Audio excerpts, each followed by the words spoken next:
watch. One of the things that we did yesterday, or whatever day you were here before, is I went over electrolytes. Yes? Did I do that? What's an electrolyte as a review? Come on. Come on. It's a what? Ooh, no, not organic. It's inorganic, right? So, and inorganic compounds are typically held together how? That's right. And are ionic bonds weak or strong? They're weak, right? So when an inorganic compound gets dissolved in bodily fluids, and unless you are all liquored up, the only bodily fluid that you should have is what? Water. So when an inorganic compound gets dissolved in bodily fluids, right? So wah-wah, it's going to cause that inorganic compound to break the bonds, and you're going to make an ion with a positive and an ion with a negative charge. Say yes. You got that, right? And anytime you have a difference in charge, electrical charge, across the cell membrane, that cell has the potential to produce electricity. So sodium and chloride are two examples of electrolytes. Say yes. You're with me, 100%. Okay. So I'm going to give you some examples of electrolytes. Now, listen up, because this is true. I want the chemical symbol. I want the appropriate electrical charge. And I want the name. Some lab sheets will only give you the chemical formula. Some will put the name. I want both, so you know both. Say yeah. All right? So you got sodium. You got chloride. Yeah? That's not how you spell chloride. How you spell chloride? There you go. Chloride. Now watch. How many electrolytes you need for the quiz? 6? Good. That's all you want to ever know. Just enough for the quiz. You got, what's this? Potassium. What's this? Magnesium. What's this? Calcium. What's this?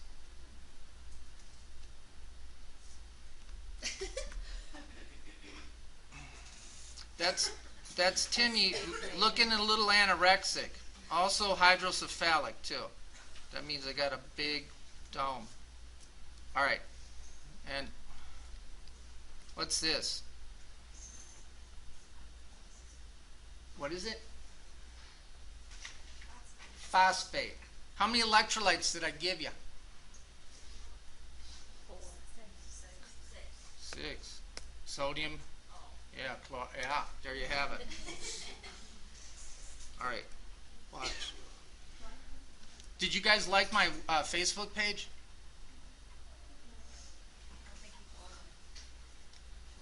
I didn't tell you my Facebook page? It's called Two Curved Lines in a Circle. Ready? If you watch the videos, you should have learned this. If you didn't, you're going to be confused. I can't help that. Watch. Every cell of your body has a capillary that supplies it with the stuff that it needs. Tell me you remember this. Say yes. Did you look at the? You didn't look. You guys didn't look at those videos, did you? How many people looked at those videos? There you go. So I must have said it about 1,000,000 times. And I've told myself 1,000,000 times not to exaggerate. So watch. Every living cell has a capillary that supplies it with the stuff that it needs. Yes? And a capillary is one cell membrane thick. How thick is a cell membrane? One cell membrane thick. And you learned in general, oh yes you did, that all cells are selectively permeable. Ain't that right? Good. So watch. You find electrolytes primarily in 2 places in the body. You find them in the blood, or you find them in the cell. Tell me you got that. All right.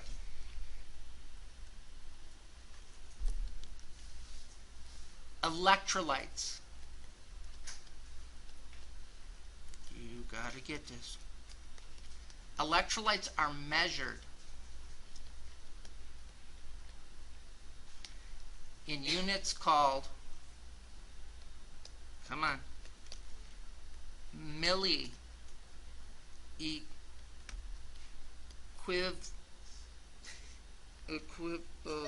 how you spell that? Equivalence. Derek, you can learn how to spell that. They're measured in milliequivalents. And if you ever look at a medical chart, you're going to see this, MEQ. Have you ever seen that before? Good. So electrolytes are measured in milliequivalents per liter. So anytime you see a compound and it says milliequivalents per liter, you know that you're dealing with an electrolyte. Say yeah. You got me. And electrolytes are important because they produce the electrical activity in your body. The heart and nervous system requires it. Now watch. If you understand this basic, simple concept, when you have fluid or when you have electrolyte imbalances, what two systems are you going to worry about? Cardiovascular and nervous system. Tell me you've see how simple that is? Rock on. Say yeah. Yes or no, you guys got that. Okay, here we go. I want this. Sodium is primarily found, the highest concentration of sodium is in the blood. And it has a concentration of 135 to 145 milliequivalents per liter. You got me? Potassium is found in the cell. Can we, as healthcare professionals, measure what's inside the cell? No. We only measure what's in the blood. Tell me you got that. So potassium has a very small concentration in the blood, 3.5 to 5.5 milliequivalents per liter.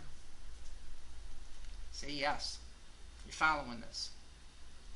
And calcium is highly concentrated in the blood. And blood levels of calcium are typically 9.5, can you see that? To 10.5 milliequivalents. How many people are with me? Yep. Okay. I just answered the electrolyte question. Do you see that? That's question what, number 2 on the quiz? Do you know what I'm talking about? Number 4. I just answered it. You have now all the information you need to do well on that question. How many people got that? You followed that? Watch. You guys are killing me.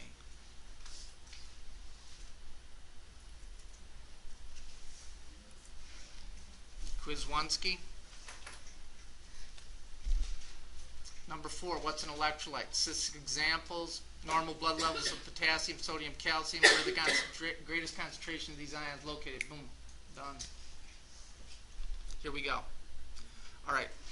Watch. How many people followed that?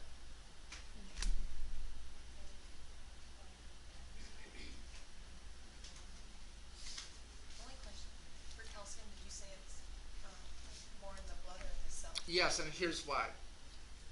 I want you to know that there's calcium, a lot of calcium in the blood, because the heart and blood vessels rely on calcium from the blood to contract. That's all I want you to know. You got me?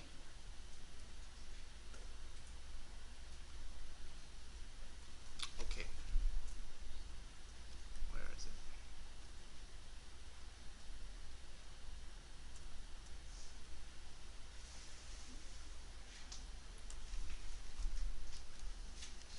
Get this idea quick. There are 2 major classes of compounds found in the human body. They're organic and inorganic. I just explained to you the inorganic compounds, right? And many of them form electrolytes. Yes? Okay, watch. There are 4 classes, major classes of organic compounds. And please get this, by definition, organic compounds contain carbon, hydrogen, and oxygen chemically bonded together. If you see a compound that contains carbon, hydrogen, and oxygen chemically bonded together, you know it's organic. And you better write this down, better not pout. Organic compounds are held together with covalent bonds. Which are stronger, ionic or covalent bonds? Good. So because we're organic, when you take a shower, do you dissolve in the shower? Can't come to class today, Tim. I'm dissolving in the shower. They have to pour me into my car. So when organic compounds get dissolved in bodily fluids, they don't break apart. That's probably a good thing, because if you went in a pool, you die, or something like that. So watch. Carbon, hydrogen, oxygen, chemically bonded together. Is this compound organic? Yes. Good. This compound right here is glucose, or blood sugar. You got me?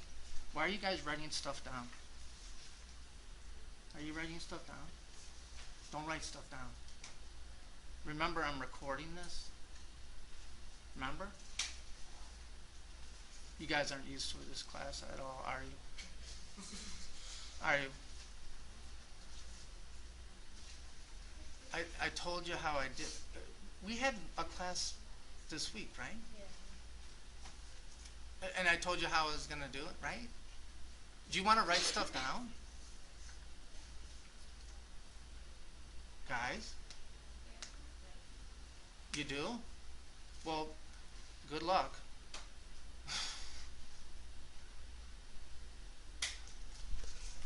Wait a minute, I explained how I run the class, yes?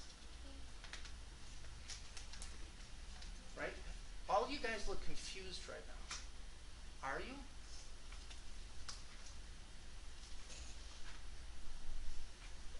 you? It's okay. Tell me if you are. I'm not here to talk Okay, at. well, can you explain organic again? Yeah. Any compound that contains carbon, hydrogen, oxygen chemically bonded together. Guys? Why am I getting weird looks? Is it because it's early? Is that it? Look, somebody better speak up or I'm just going to keep going. I just don't think they're used to you, Jen. I know that. You got to get used to me, right? But what I don't want, you remember that I told you I'm going to record the class, right? And that whatever you see me doing on the screen, it's going to be captured on that video. Do you understand that? And then I'm going to post it to YouTube, and you have the whole class.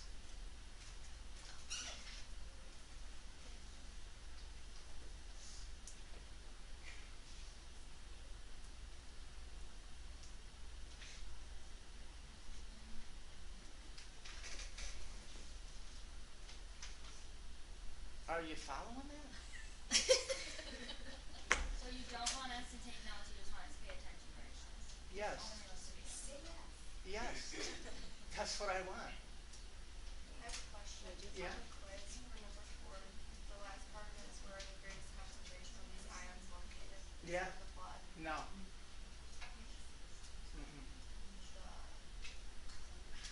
Watch. Watch. Watch. You said sodium was the highest one. Sodium's highly concentrated in the blood, potassium's highly concentrated in the cell, calcium's highly concentrated in the blood. Right. It is weird for you. I get it. What I'm asking you to do is don't write stuff down. I talk too fast. That's why I record it. Do you follow that? So it's the blood and the cell. Yeah. Guys? You should see the looks I'm getting right now. How many people are following me? You're good, right? How many people, guys, right? Okay. Well, I'm not going to look then, right? I'm just going to do my thing.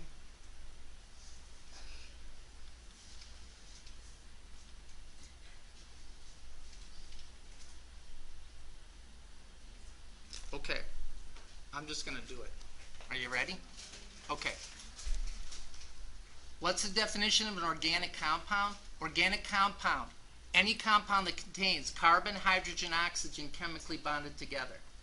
Organic compounds are held together covalently, very strong bonds. So when they get dissolved in bodily fluids, by virtue of the fact that they have covalent bonds, they're not ripped apart by water. So they stay in their form. The three big organic compounds right now that you need to know about, glucose, right? That's a form of a carbohydrate. You've heard of carbs? Yes? So glucose is a carbohydrate. Then you got this guy here. Watch it. Watch it. Carbon, hydrogen, oxygen chemically bonded together. But just in a different way. This guy is fat. Are you with me? Good. These guys down here, watch it. I can't see it, but I can do this. Wait. Carbon, hydrogen, oxygen chemically bonded together. Is this organic? Good. These guys here are the amino acids. Amino acids are the pimps, the players of the body. These are the most important organic compounds in the body. Are you following me? Good. They're so important that I'm going to give them their own slide. They really should have their own place. Maybe down by the lake. I don't know.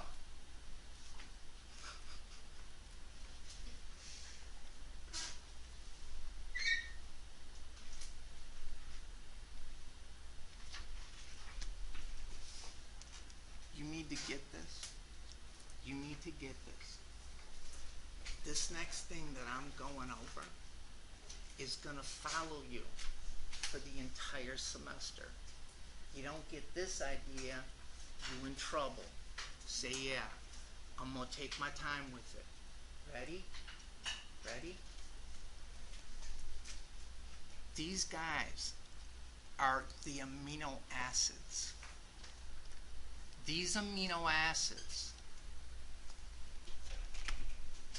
build, if you chemically bond amino acids together, you build what? Somebody watch the videos.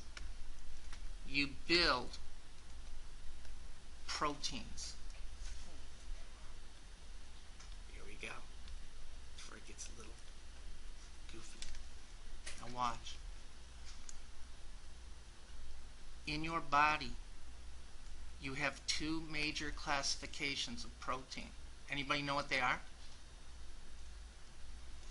I'll give you a swig off my Diet Mountain Dew, a black marker, and you can use a stapler if you get it right.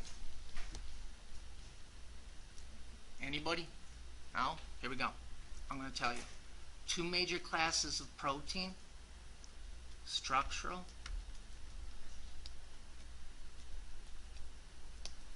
and functional.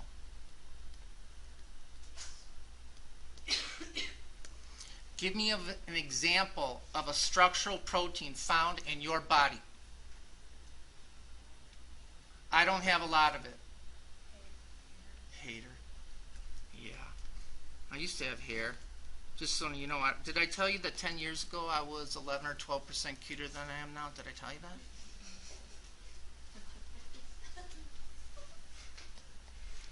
Nails. Collagen. Right? Those are all examples of structural proteins. Are you with me? the most important. They're all important, but if I had to say what's more important, these guys are the bomb. They're unbelievable. There are 2 classes of functional proteins found in the body. They are enzymes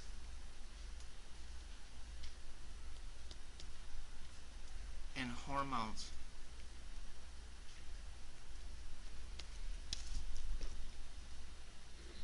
You with me?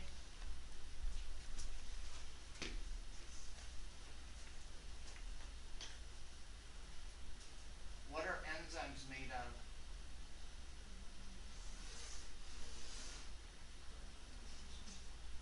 Protein. What are proteins made out of? Amino acids. What? Chemically bonded together. Tell me you got that. You with me? Huge idea. Yeah? Can I just tell you something? I have never in 15 years had a group of students look at me like you, the way you guys are looking at me. I am not even joking.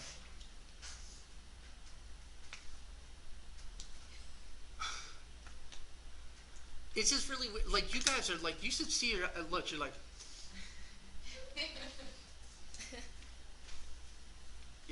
maybe you're right, you got to get used to me.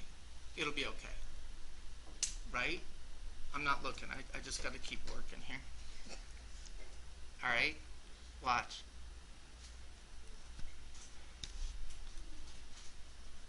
Please get this.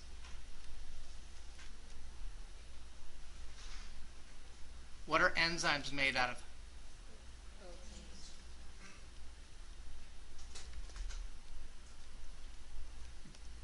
This, I want you to write down. Yeah.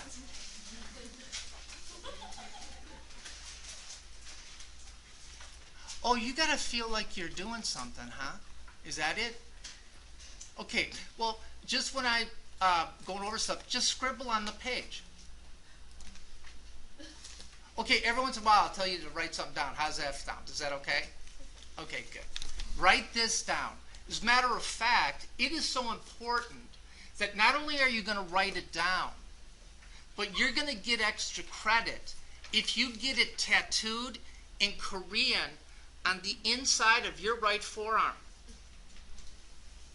How many points? Can I tell you, that's about time somebody asked that question, right?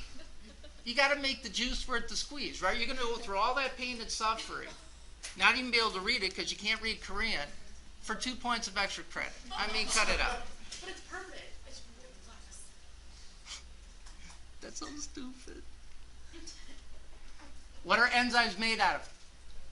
What are proteins made out of? Amino acids chemically bonded together. Because you told me to, drill sergeant. Okay. Now watch. Enzymes. Think of enzymes as little workers inside a cell. Enzymes control all.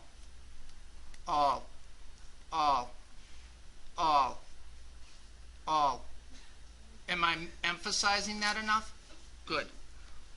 Control all the chemical reactions in your cells. They are the little workers that make you live. How many people have heard of lactose intolerance? Have you ever heard of that? If you are lactose intolerant, you lack the enzyme lactase, and you can't digest sugar that's found in milk. Tell me you're following that, you're with me. You got me? All right. So what do enzymes do? They control all the chemical reactions inside your cells. What are enzymes made out of? And what are proteins made out of?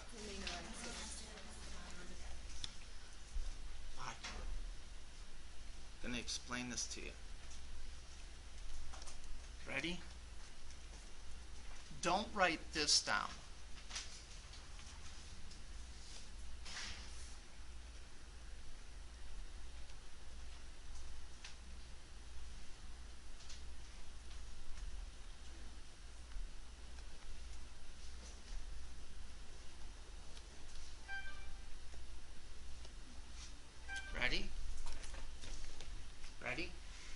This is my house. This is me sitting up on my second floor, rocking back and forth, hitting the refresh button on my email. Oh, you got me? Some disgruntled students don't like me because they want to write stuff down. So they came over and they burned my house down. Where does Timmy live now? On the street. Tell me you got that. And holds a sign, "We'll teach for food."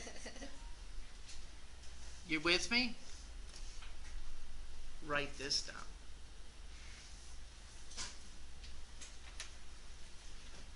The street of your body is your blood.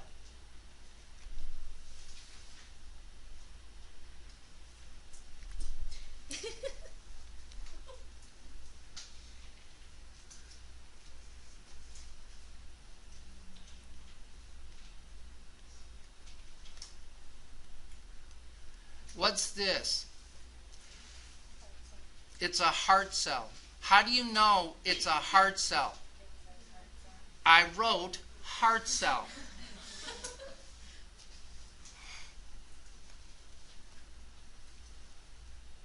This is a liver cell. Again, you know that because I wrote liver cell. This is a huge concept right here. Huge. And it's real simple. Does a liver cell do different things than a heart cell? So a liver cell performs different chemical reactions inside it than a heart cell. Yes? Good. So in order to perform those different chemical reactions, what needs to be different inside those cells? Say yeah. You're with me? Where are heart enzymes located?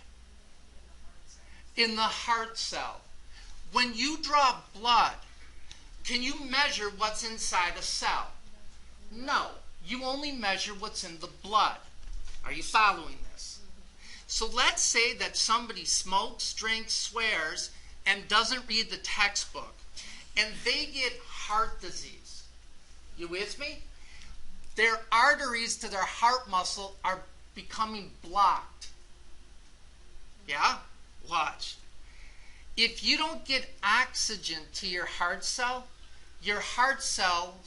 die. And when they die,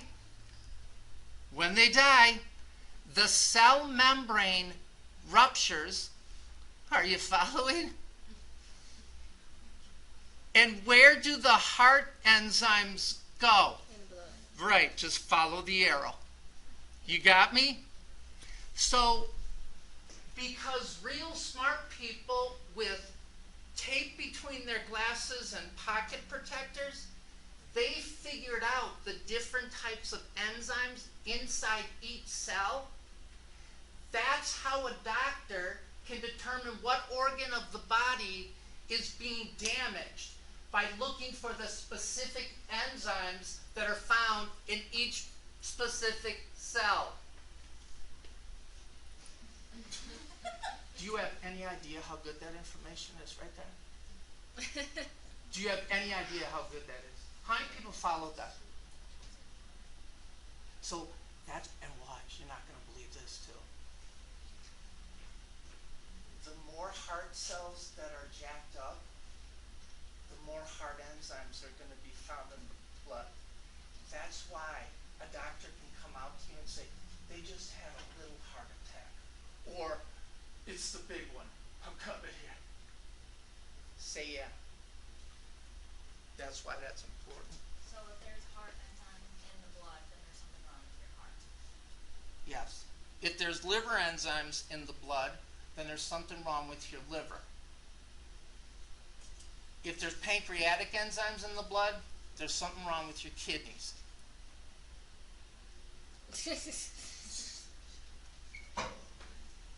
Tell me you follow that.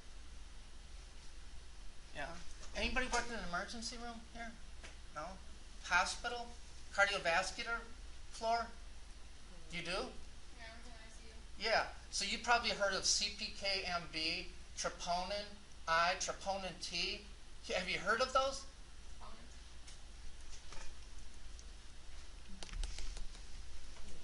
That's an enzyme in heart cells. You don't think that's cool? How many people follow this? Here's the thing too, and I don't feel bad about it.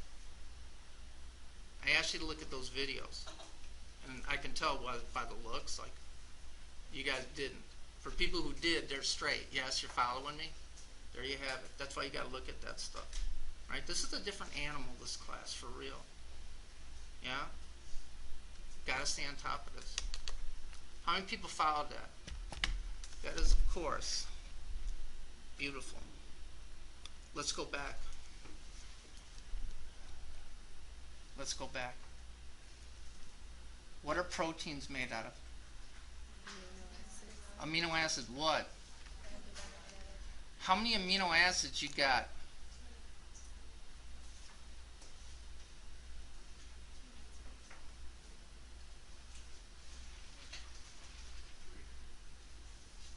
That would be a good guess because there's 3 there.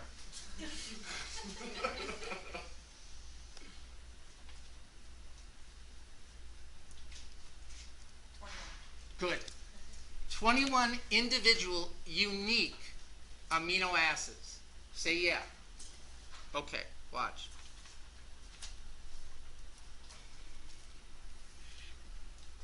I'm making this up. Don't write this down. Just listen. You have amino acid 4. You got me? And then you chemically bind that to amino acid 8, and then you chemically bond that to amino acid 14. What did you just make? A protein. Say yeah. Okay. How many letters are in the alphabet? My class last night said there was 25 or 27. Not sure. Watch, there's 26 letters in the alphabet. If you string letters together, what can you form? Right.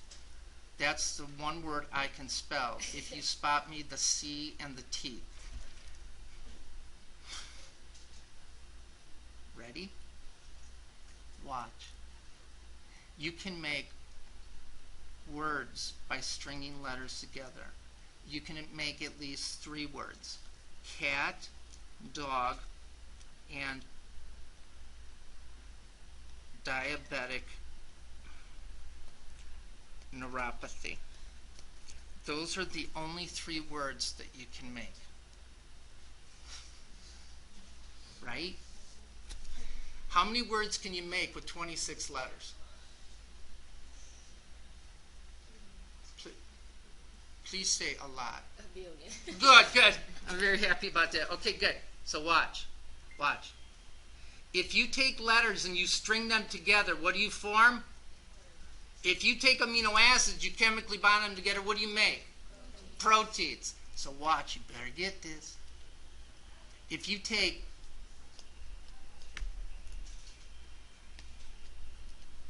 is that the same word? So watch, this is the idea.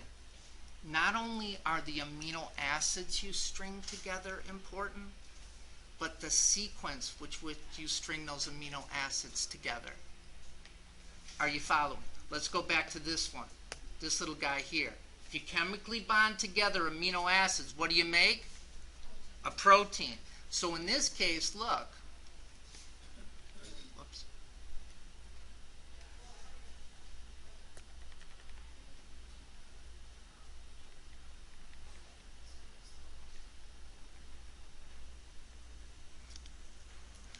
This kind of looks like that little thing that you used for karaoke. So let's do it. I like it like that. She's working that.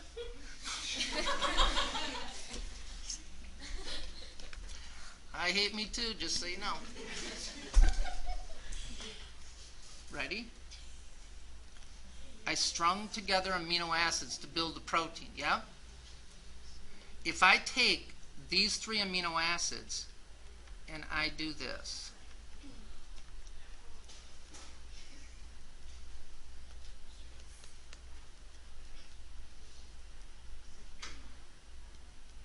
is that the same protein? You see this, right? So not only are the type of amino acids important, but how you sequence them is important. Say yeah. Here we go. Watch. Watch. You better get this right. You have to get this right. What inside a cell tells the cell how to put together the amino acids to build the protein? My name is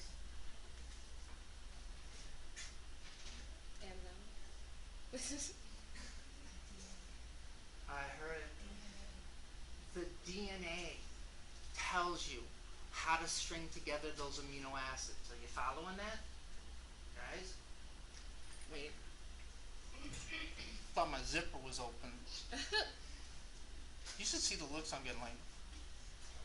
Come on.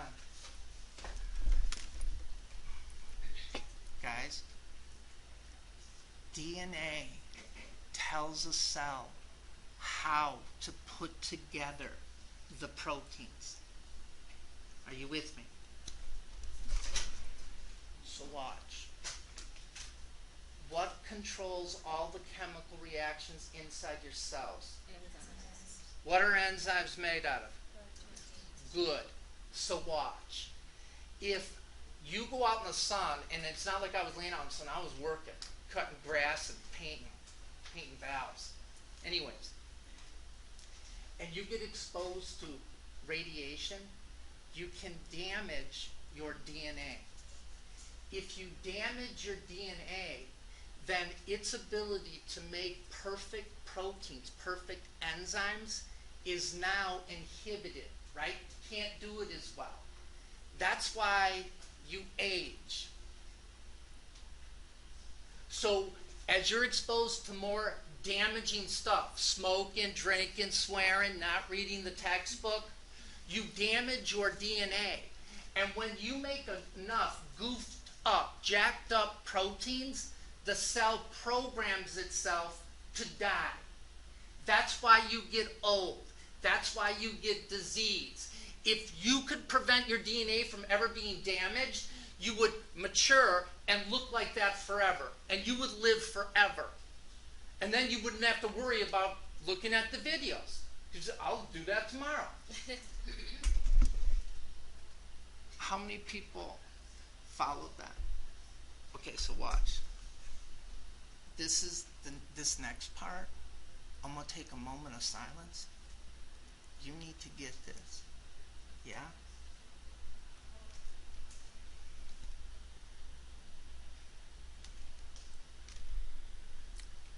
What does it say? What's the time there? 8:45. I would write that down. Because on the video at 8:45, I'm going to explain this big concept that you need to get your head around. You with me? Here we go.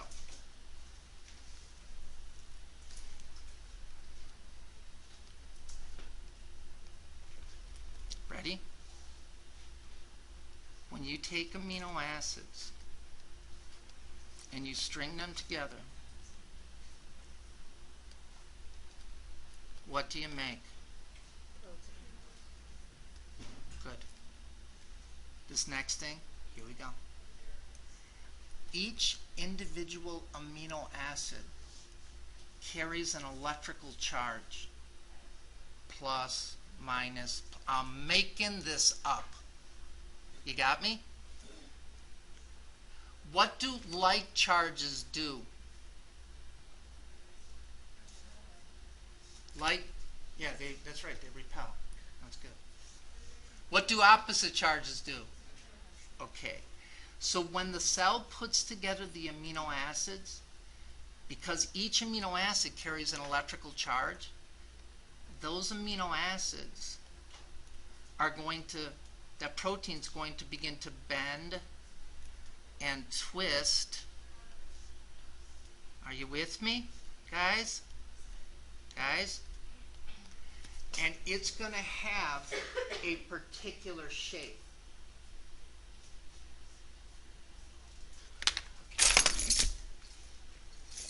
You have a key.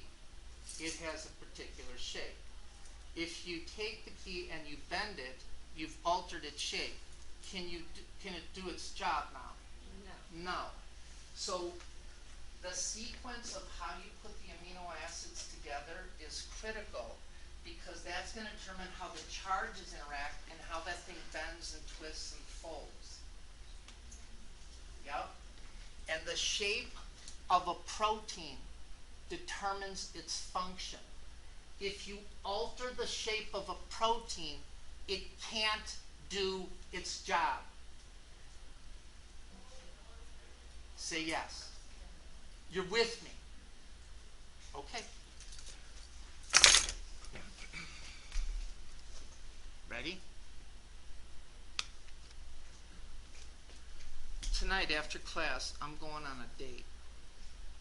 My girl's coming down, right? It's her birthday, I think. Anyway, I told her, I said, look, Timmy don't wait in line for no restaurant. I don't wait. I don't like that. So I told her, I said, look, I'm going to go all out. But if there are like 3 or 4 cars in that drive-thru, I'm not waiting. So before I go out, I'm going to plug in my curling iron and curl my hair. What's hair made out of? Protein. Say yeah. So if you take a curling iron and you apply heat to your hair, what do you do to the protein that makes up your hair? You change the shape. Tell me you got that. Need to get there. Why is our body's temperature 98.6? Why ain't it 32 or 127? Why is it 98.6?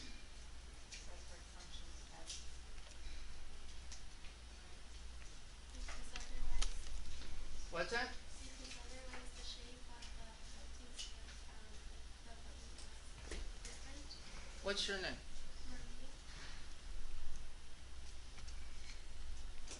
MGD. Maria did good. Okay, Maria did good. Okay. Watch.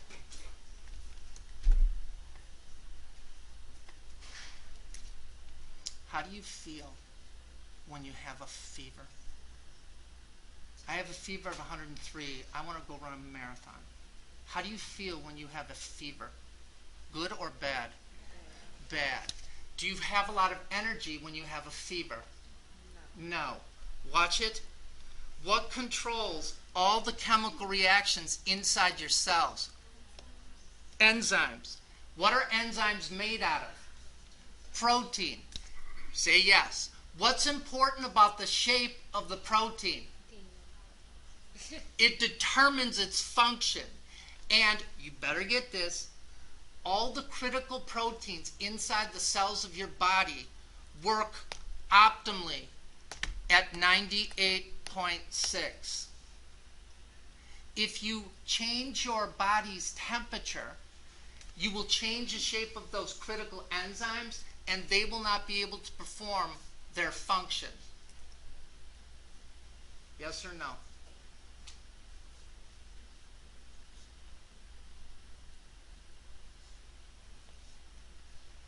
Do you want me to read a PowerPoint to you guys?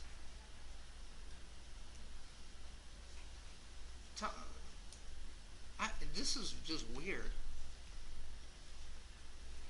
Tell me what you want me to do. Tell me how I can help you. Guys? I'm serious. Just tell me what you want me to do. You said what works well at a body temperature, 98.6? Protein? Yeah.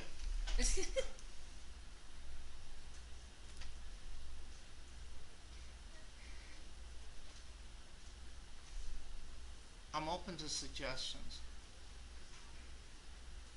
If you guys aren't getting this, man, then we're spinning our wheels here. Yes? How many people are following me for real? You want to write stuff down? Is that what you want to do? Do you? Okay. Just write stuff down. Whatever I put out here, you write it down. Is that okay?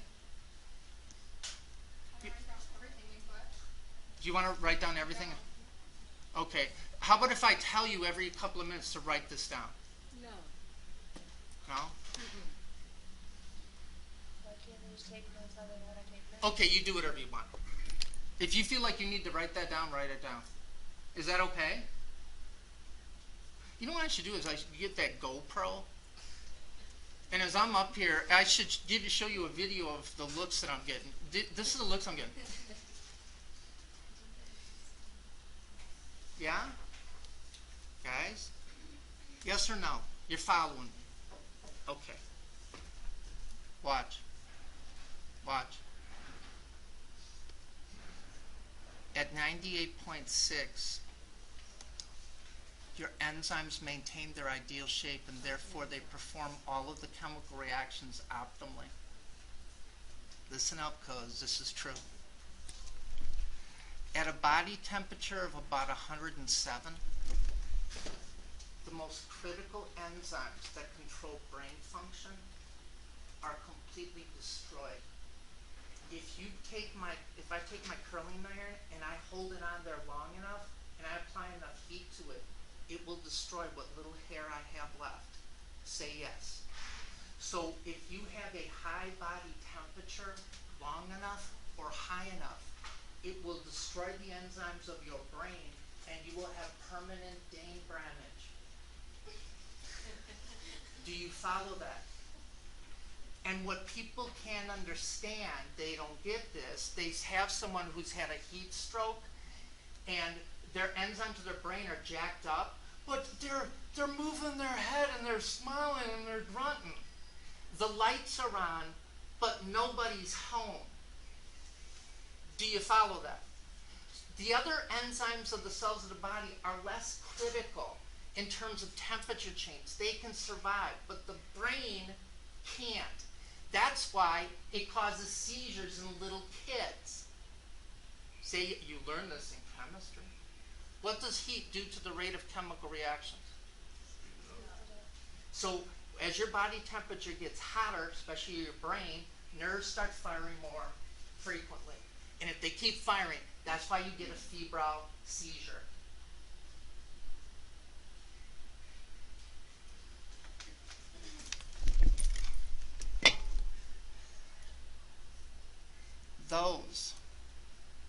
The proteins, are the critical players in the body because amino acids chemically bonded together will make enzymes, and enzymes control all the chemical reactions inside your cells. I'm only going to say this one more time, then I'm leaving it alone. Because different cells do different things, they have to have different enzymes inside them. And the thing inside the cell that tells the cell what enzymes to make is the DNA. You with me? That's all I want to say about that right now. Is that okay? The same would be for cold if the body got too cold? Absolutely. Right? As you get colder, metabolism slows down. Right? As you get warmer, metabolism speeds up. That's why in an operating room, it's cold. Because they don't want this person's metabolism through the roof because when it's higher, you use more oxygen. When you're getting cut open, do you want your body using a ton of oxygen? No. That's why it's cold. And when you're cold, you bleed less. That's why it's really, you ever go into an operating room? Is it cold there? Yeah. Don't go in there. It's cold. People will operate on you. Can Can I give you another example of how stupid I am, if you need one? I had hernia surgery like 4 years ago. And like an idiot, I should have went to Milwaukee, but instead I go to Kenosha Memorial. You know John Dolly, right? That guy, he's a wizard. He's getting old now. I think he needs to retire. But anyways, I go in there to get the hernia repaired, and I run into like 8 of my former students, right? So they give you a little Valium, which is nice. And I see one of the guys in my class. He was a surgical technician, and he became an RN, right? And I go, you jack this up, I'm going to come back, and I'm going to haunt you. But here's the thing, that's going to be what dying's like, because when they put you out, man, it was like lights out. I remember them wheeling me in the OR, and then all of a sudden the anesthesiologist, Tim, it's all over. And that verse that they give you, that is like unbelievable. That's like the greatest drug ever. So I'm laying there after my hernia surgery, right, and there's a recovery nurse there, and I go, hey, you're cute. You want to go out tonight? She goes, I don't think you'll be in any condition to go out. Oh, no, I feel fine. Anyways, why did I even tell you that?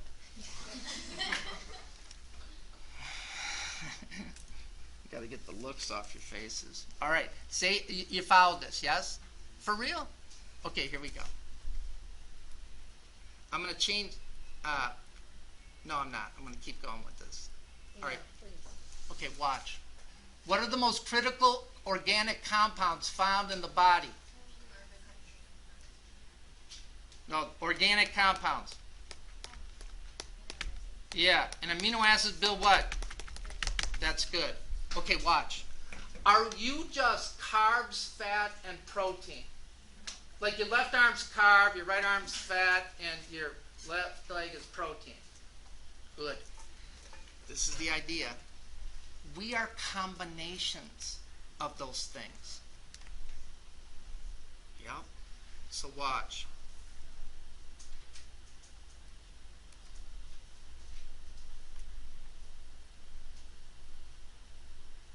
I gotta get rid of this stuff.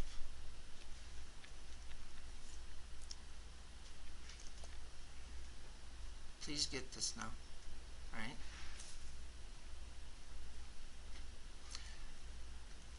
We're combinations of these things. So if you take a carbohydrate and you combine it with fat, what do you get? A carbofatty. What do you get? What's it? You get a glycolipid.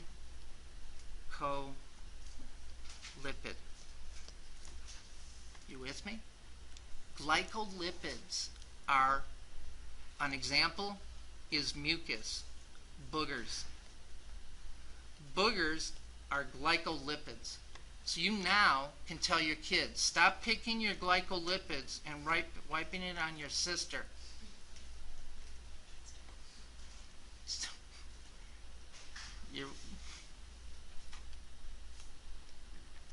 So that's a carbohydrate and a lipid. What else can you do? You can take a carbohydrate. Yes, you can. Son of a... What the... Oh, I'm hitting the wrong one. That's fine.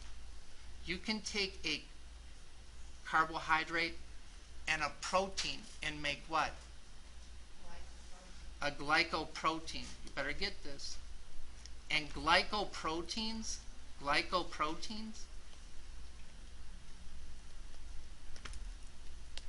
these are cell receptors.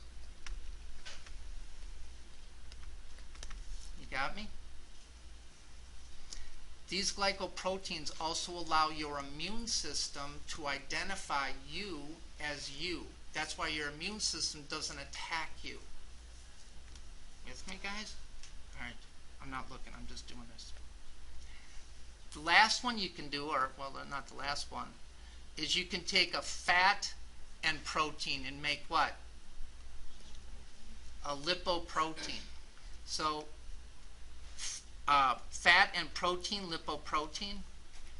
And a lipoprotein found in your body is cholesterol. Do you need cholesterol?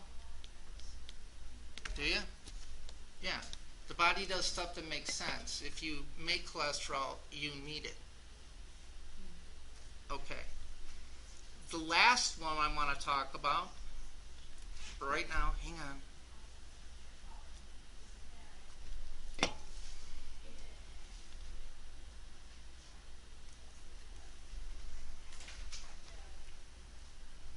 Is you can take an inorganic compound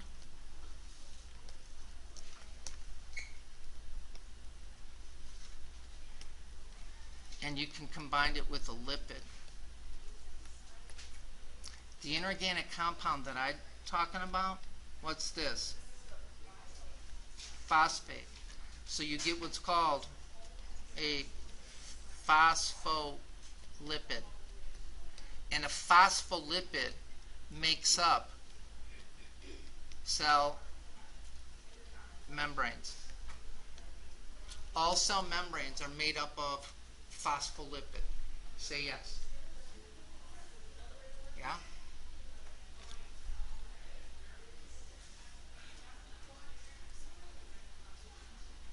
Let me show you this.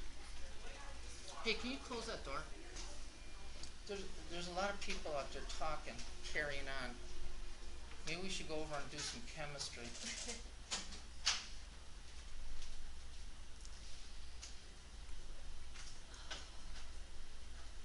Are you writing stuff down?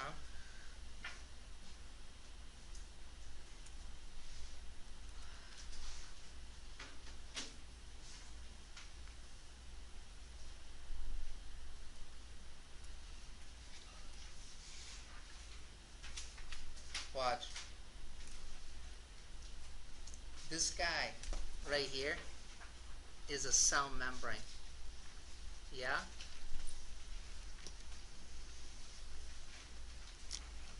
And you got this little phosphate head, and you got this lipid tail, and you got a phosphate head and a lipid tail, and you smash them together, and you get what's called a phospholipid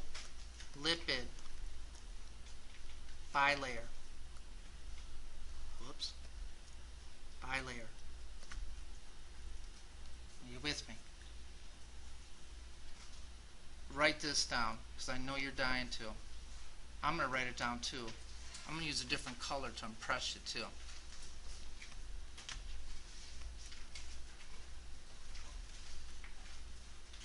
Wish I could spell. All cell membranes are selectively permeable.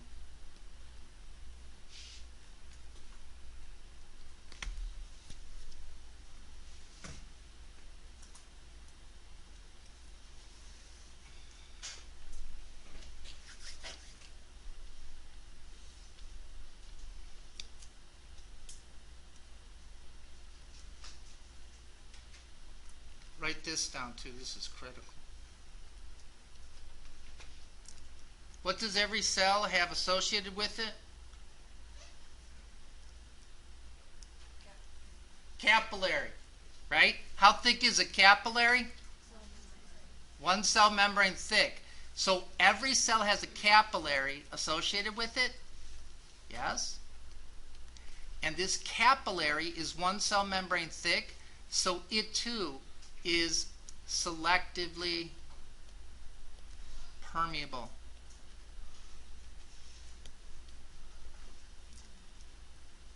How many people are you with me? Okay, good.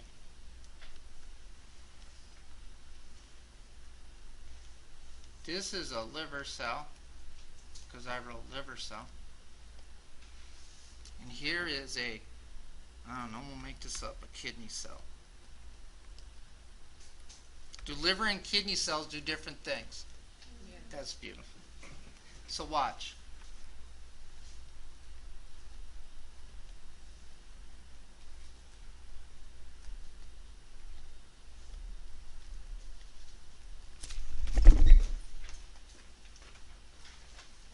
Is there lot of stuff in the blood. Good. Yeah. It's a mess in there. So watch. Does a kidney cell need different stuff from the blood than a liver cell? Good. So if there's stuff in the blood that a kidney cell needs, there's going to be a way to get that stuff from the blood into the kidney cell. Do you follow that? So if there's stuff in the blood that a kidney cell needs, but a liver cell doesn't need it, will that stuff ever be able to enter a liver cell? No. So that's what it means to be selectively permeable. If that stuff in the blood that kidney cell needs, there's going to be a way for that stuff to get in there. Say yes. Selective permeability.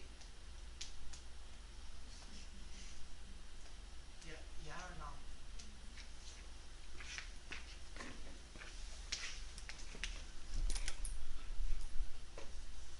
Get this right. If you take a carb and a protein, what do you make? Say it real loud. I'm deaf. A glycoprotein. What are glycoproteins? What is one of their functions? That's right. That's right. Are you ready? Write this down. As a matter of fact, everyone, take a big deep breath. You can come up individually and take a swig off my Diet Mountain Dew, and then you're going to write this down. You got me? Ready? A kidney cell has glycoproteins sticking out of its cell membrane. This is a cell receptor. You got me? It's going to be able to bind this chemical from the blood. How many people are with me? Yeah? This is the important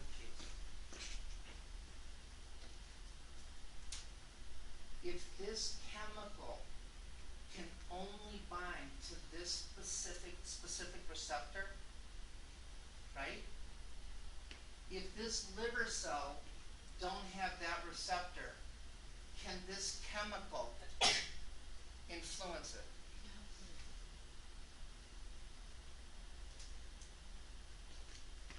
Are you with me? How many people have ever heard of a drug called a beta blocker? As a nurse, do you ever think you will give a patient a beta blocker? Never. You only give them patella rubs. Anytime there's something wrong with them, just rub the patient's patella and you will cure them. You will not be able to swing a dead cat without giving patients beta blockers. Tell me you got that. Now watch. There are, just listen to this, there are receptors in the heart called beta receptors. You with me? So watch how simple this class is.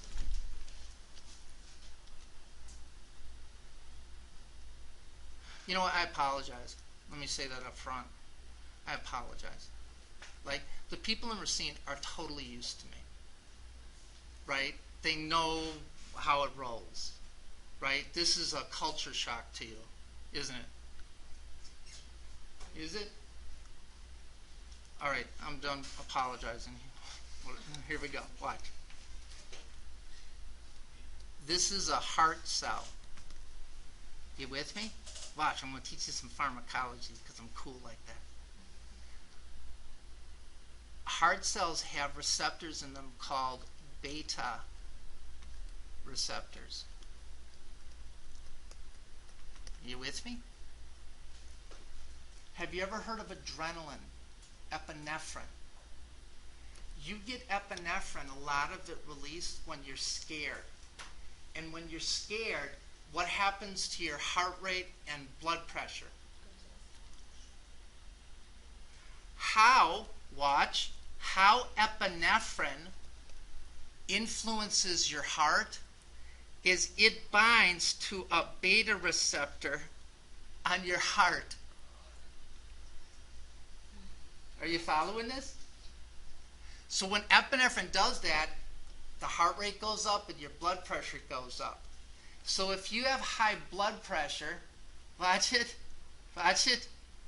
a doctor can give you a medicine that blocks beta receptors in your heart.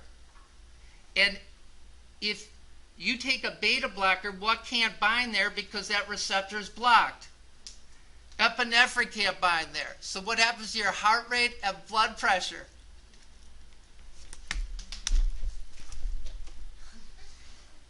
Do you see that? No one will explain that to you. No one. You get it here or you get it nowhere. Doo-dah, doo-dah. How many people got that? So watch. Different cells do different things. In order to do those different things, they have to have different receptors embedded in the cell membrane. Again, smart people tape, pocket protectors, figured out the different types of receptors that are on cells. That's how drugs work.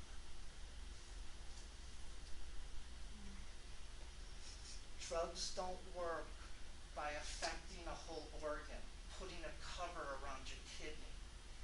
They work by affecting particular cells within that organ.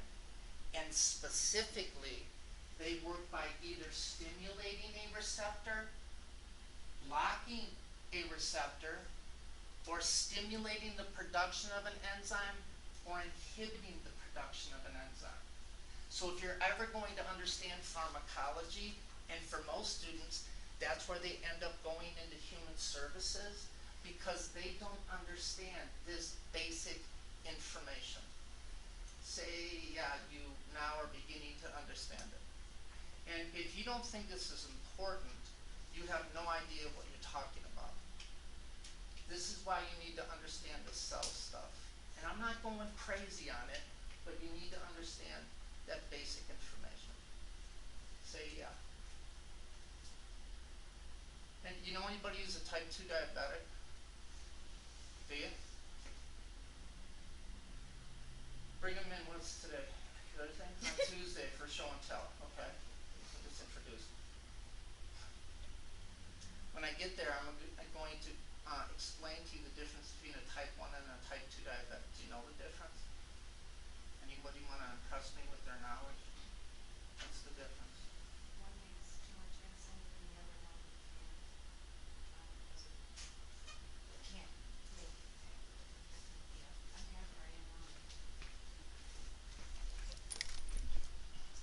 Yeah, one makes too much and then the other one.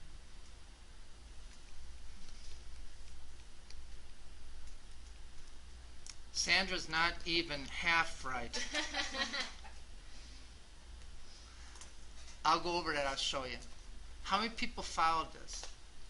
And guys, look, I'm going to be straight with you. This is ethereal. It's out there. I get it. But if you need to get these ideas that I'm laying down for you, you have to. If you don't get this first couple of weeks of class, it's over. There's nothing I can do about it. You're going down, and I can't stop it. Because I begged you. I did. I was over there, and I begged you to look at those videos and study. And that's why you're getting the looks I'm getting. For the people who watch that stuff, you guys are straight, yes? There you have it. All right.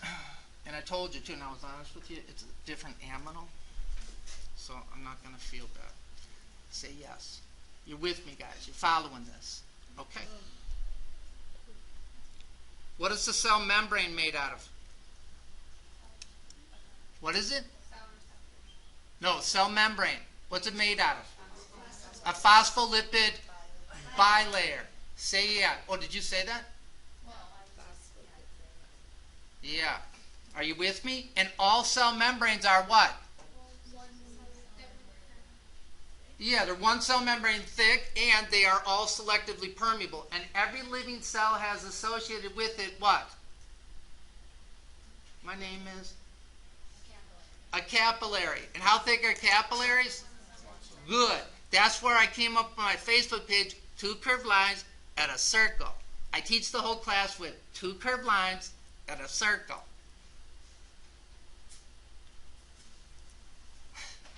Say yes. Guys? Okay.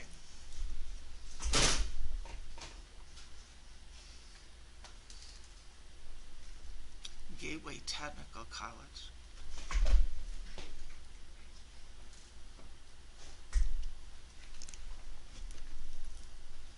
I'm going to leave that alone for a second. Is that okay? We'll move away from that a little bit. And I need to go over something else that's really important. Right? This is what I want you to understand.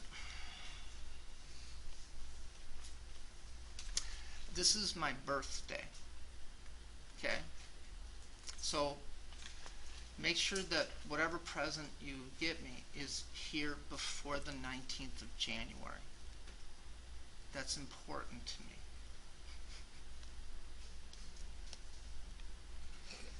I know, that's so stupid. That's what's called a non sequitur.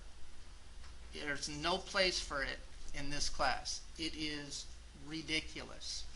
Here we go. Okay, I'm going to give you an easy question because I like you guys as far as you know. Right? What's the goal of the body? That's right. So a relative internal balance in the body, right?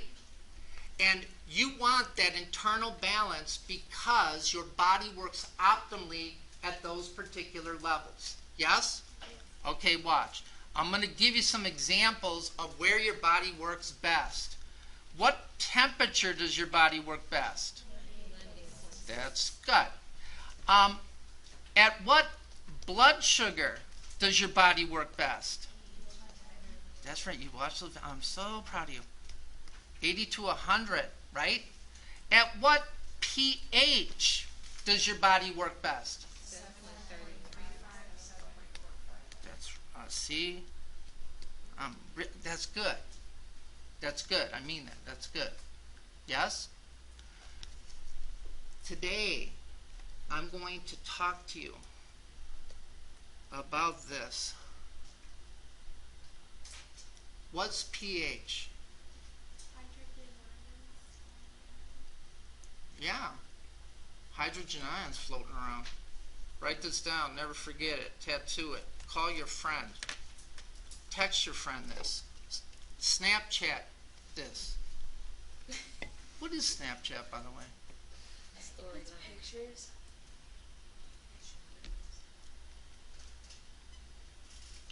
Can I tell you something?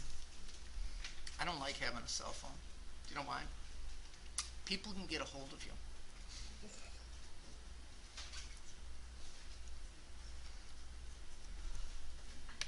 My kid too, it's amazing how fast that kid can text. It is like he's like a superhuman. It's like, you know? And I can always tell when a girl texts him because he picks that phone up like it's a freaking bar of gold.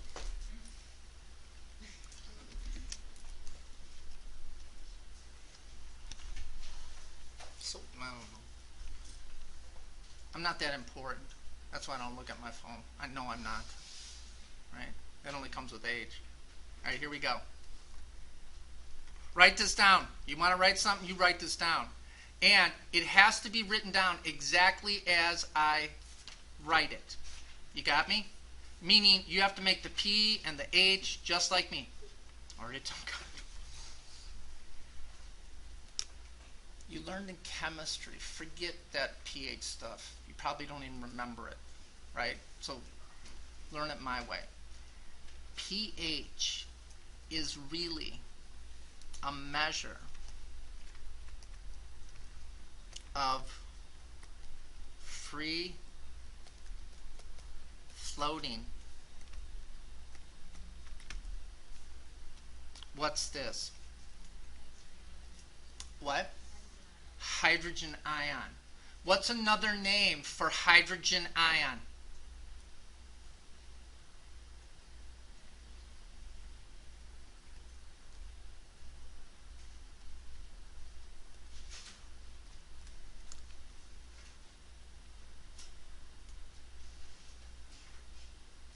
Guess the letter. A?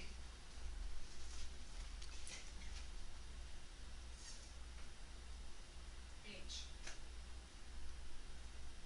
L.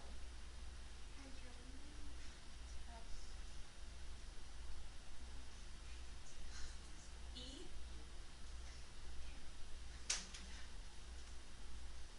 M. I'm not drawing any more. What did you say? T?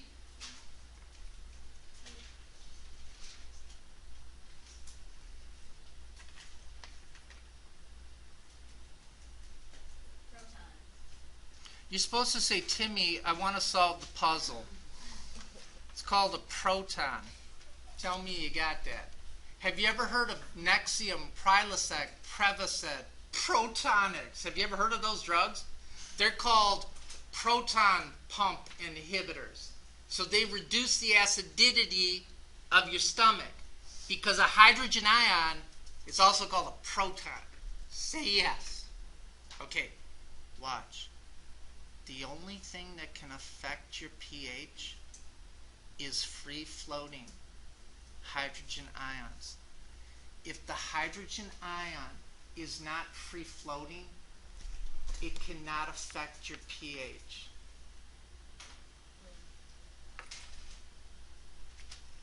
You're with me? Okay.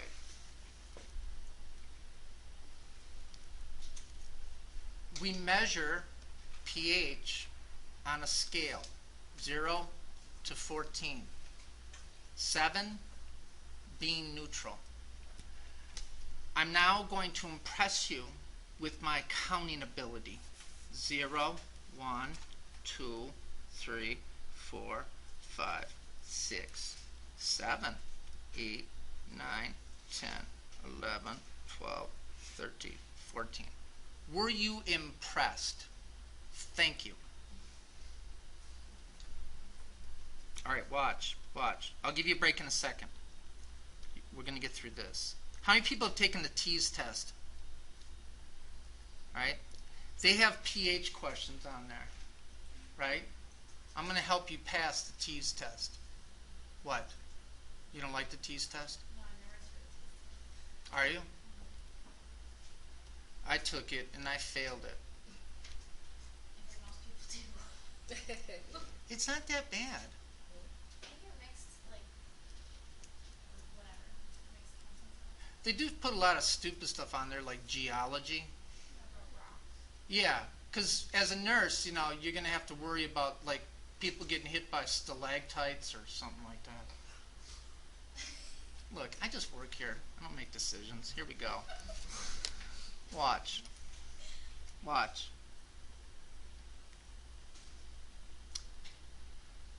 If you get this right, give you some whiteboard cleaner. If you want to, you can open that up and inhale it a little bit. Give you some tape if you get this right. Okay, ready? Watch. What happens to the pH of the blood if the amount of free-floating hydrogen ions goes up?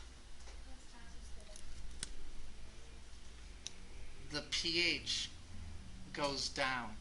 So as the amount of free-floating hydrogen ions in the blood goes up, the pH goes down. Are you with me?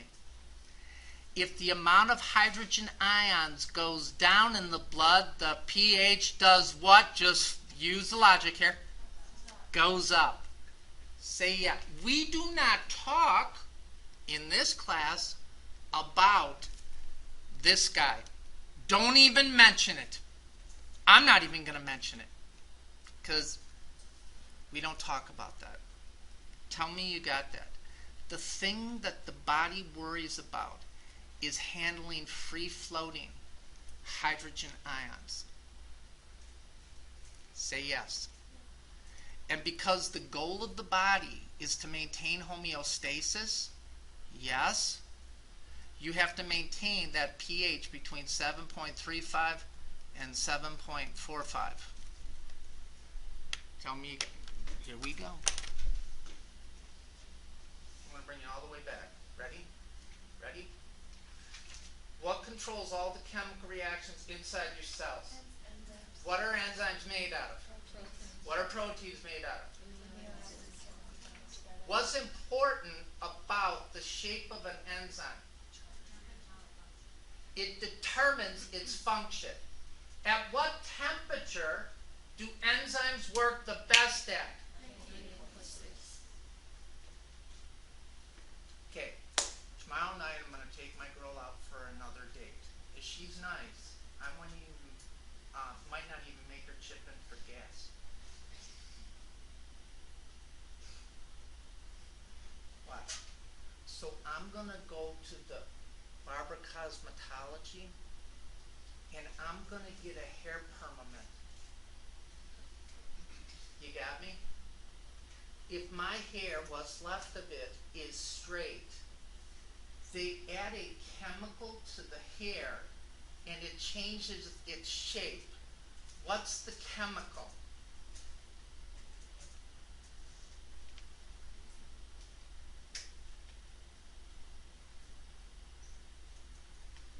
You guys are more, come on. You ever get a hair permanent? Well, I know you probably did, but you guys ever get a hair permanent?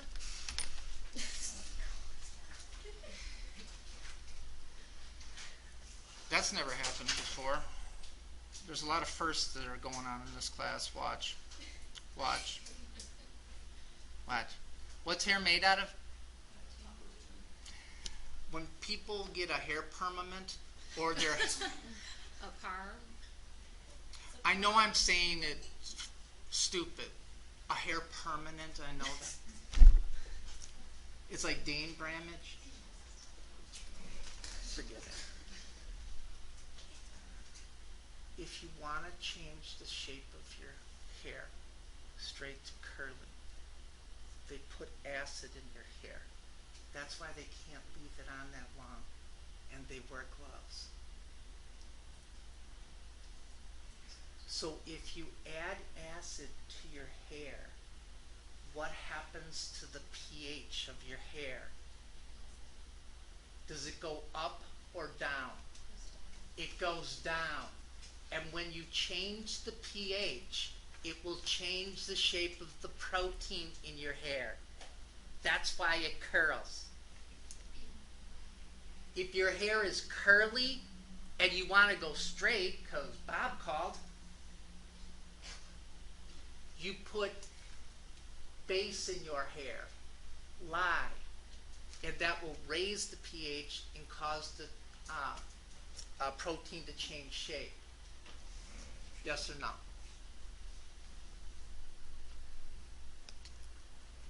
Why is the pH of your blood 7.35 to 7.45? I can't hear you. The abdomen pH for enzymes to function. At what pH do the critical enzymes of your body work best at?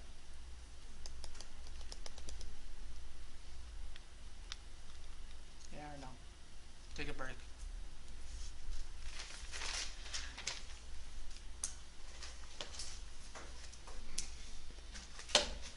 Alright, so watch. What's the only thing that can affect the pH of the blood? There you go. So, when you measure the amount of hydrogen ions in the blood, again, as a quick review, when the amount of hydrogen ions goes up, the pH goes down, and when the amount of hydrogen ions go down, the pH goes up. Alright, so what I'm going to ask you now is this. What is the difference in terms of the amount of hydrogen ions between a pH of 3 and a pH of 5? And which one has more hydrogen ions? 3 does, right? So the lower the pH, the more high. How many more? How much? Close. No, you're going too high. Watch. And this is the important thing. Every time you move up or down the pH scale by a factor of 1, you are increasing or decreasing the amount of hydrogen ions by a factor of 10. So if you have a pH of 5 and it drops to a pH of 3, which is more acidic?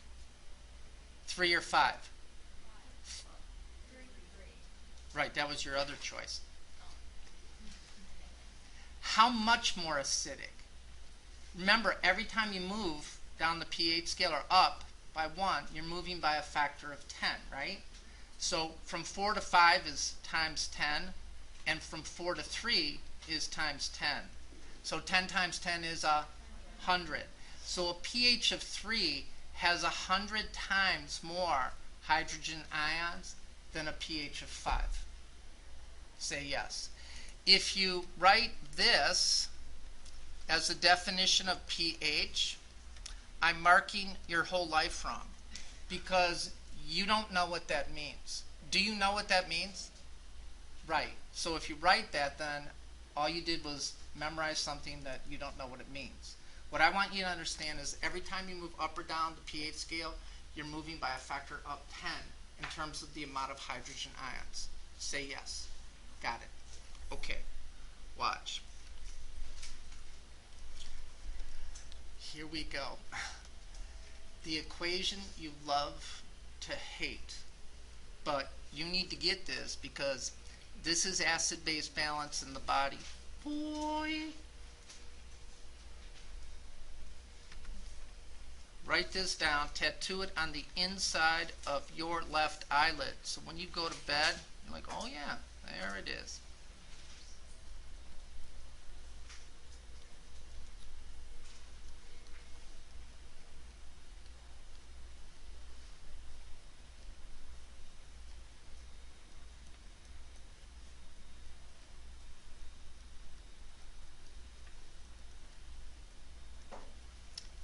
Okay. Ready? I'm going to define some stuff for you first before I start going over this equation. Yeah? What's this? Good. This is bicarbonate. When you write bicarbonate, you're going to write the chemical formula and the name next to it. And here's why. Some labs report the chemical formula, some labs report the name. I want to make sure that you know both. Say yes, you're with me so far, yeah? Okay. The other thing that bicarbonate is, it's the primary base of the body. Boy.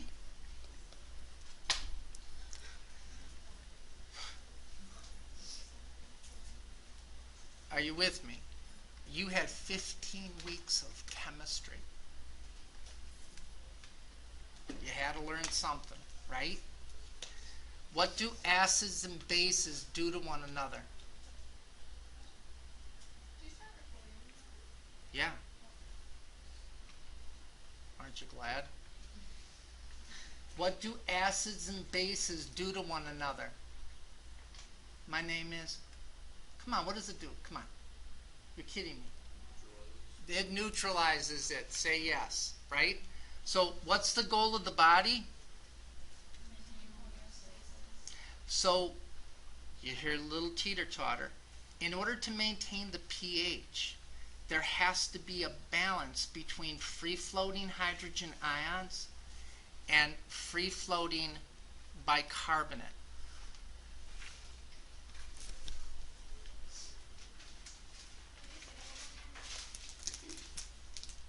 In order to maintain the pH of the blood, there has to be a balance between free-floating hydrogen ions and free-floating bicarbonate.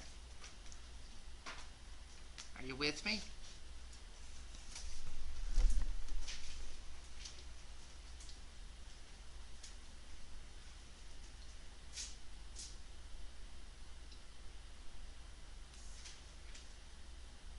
What are two ways you can make the pH of the blood more acidic?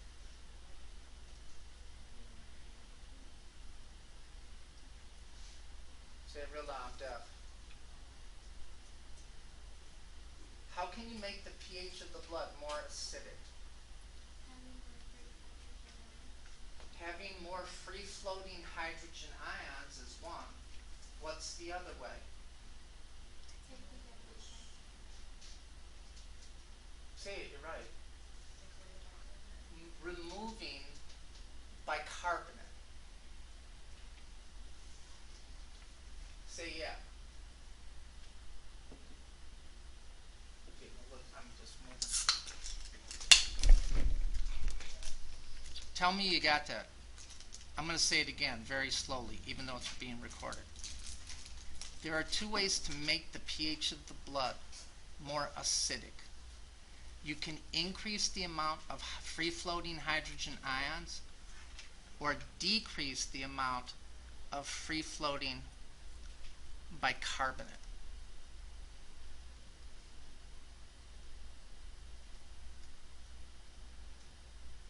Yeah? Okay, I'm moving.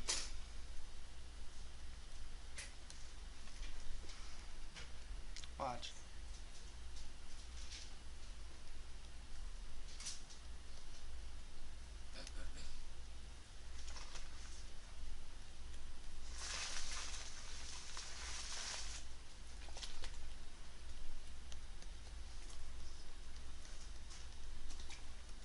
Which way does this equation go?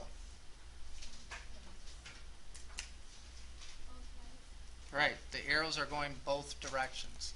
You got me? Now, this question, I think it's what, question number 6 or 4 or something like that? 6, right?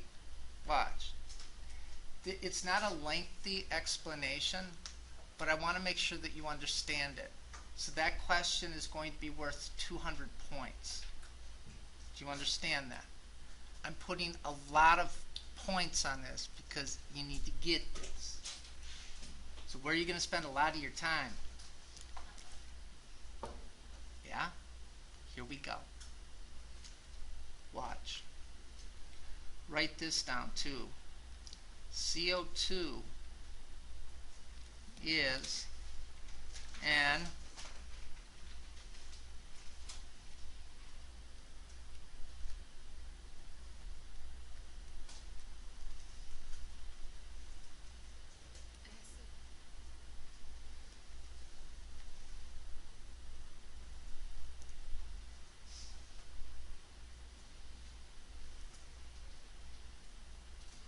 The definition of an acid is anything that produces free-floating hydrogen ions.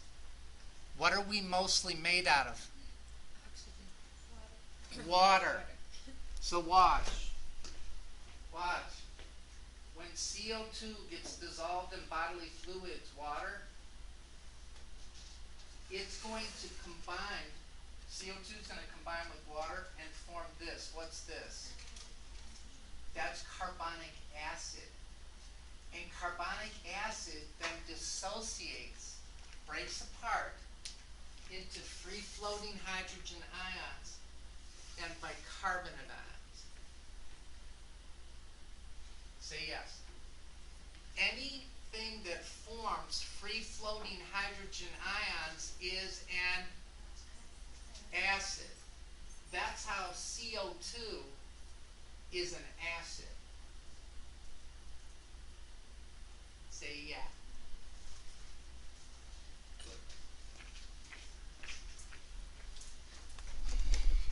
Write this down.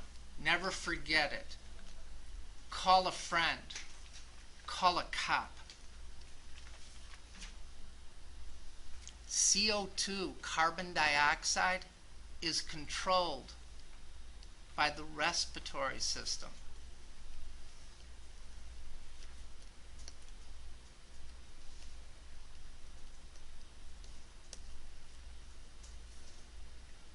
You with me? What's this guy here? Bicarbonate is controlled by the kidneys.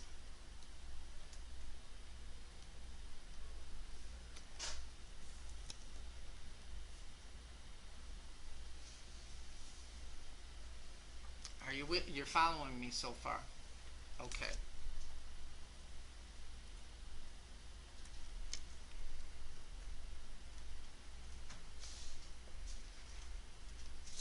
Write this down.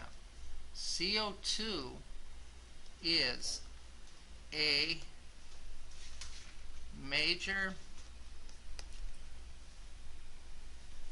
waste product of cell metabolism.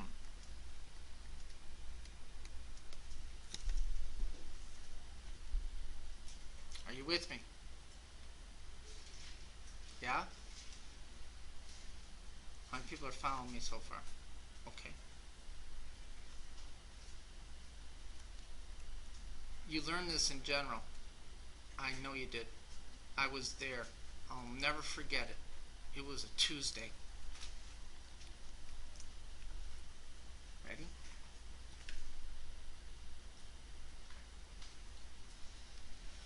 Where in the body is the only place that nutrients and gases are exchanged?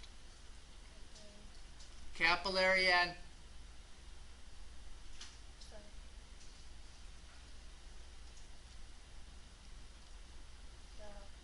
good.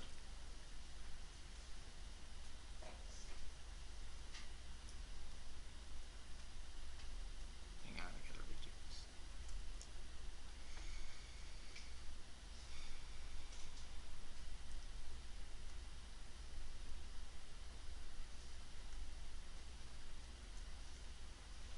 Okay, watch. You have to know this. You have to know this. There's no way you got through general A&P and did not know this. Yeah? What side of the heart pumps blood to the lungs?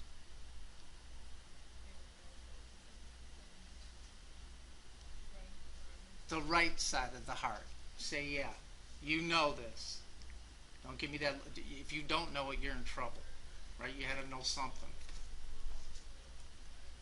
Okay, here we go. Ready? The only place that nutrients and gases are exchanged in the body is at the level of the capillary in the cell. You following me? How thick are capillaries? I'll just tell you. They're one cell membrane thick.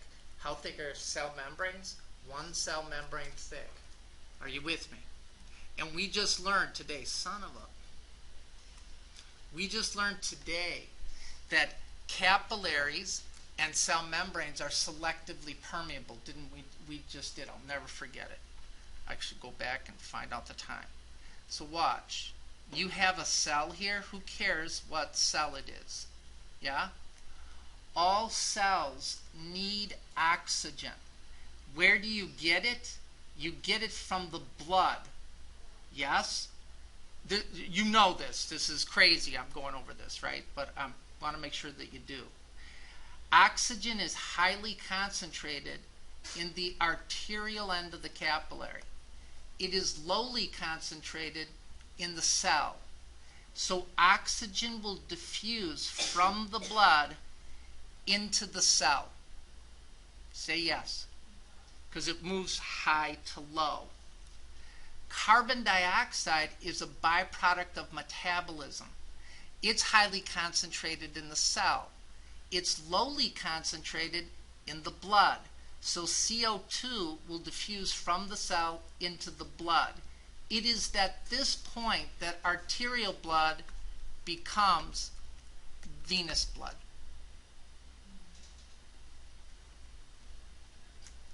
There's not separate vessels for arteries and veins.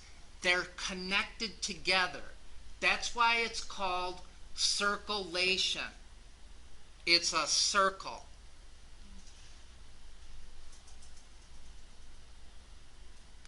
Yes? Okay. I'm just doing it. I can't look. I'm just going to keep doing this. I keep looking and it's not good. So here we go. Watch. Venous blood is high in carbon dioxide. You got me? Because it just went from the cell into the blood. And you know this. Where do all the veins of the body dump their venous blood? I can't even hear you when you are 3 feet away from me. Right ventricle. Not into the right ventricle, Right into the atrium. right side of the heart. You got me? Where does the right side of the heart pump its blood? To the lungs. To the lungs. Tell me you're with me, you're following this. So watch. And just so you know, when gas exchange occurs at the level of the capillary in the cell, it actually says oxygen.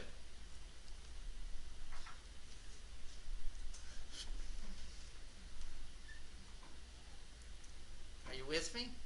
Watch. Where do all the veins of the body dump their venous blood? I'll just tell you. Right side of the heart. Right? And the right side of the heart sends that deoxygenated blood, that blood that's high in carbon dioxide, to the lungs. Right? I'm not telling you anything that you don't already know, correct? Right. So watch. This blood that's being delivered from all the veins of the body to the right side of the heart is high in carbon dioxide. We've established this, yes? When the right side of the heart pumps the blood to the lungs, what happens to the size of the pulmonary vessels? They get what? You can just look at that. And they get what? Now look, here's a big vessel, and then they start branching off, and they get what? They get smaller. I'm going to write that down.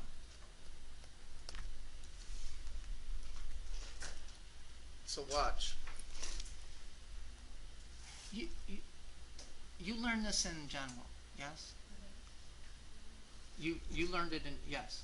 Okay, good. You had to. So I'm going to take this little area right here, and I'm going to blow it up for you. Okay? Watch.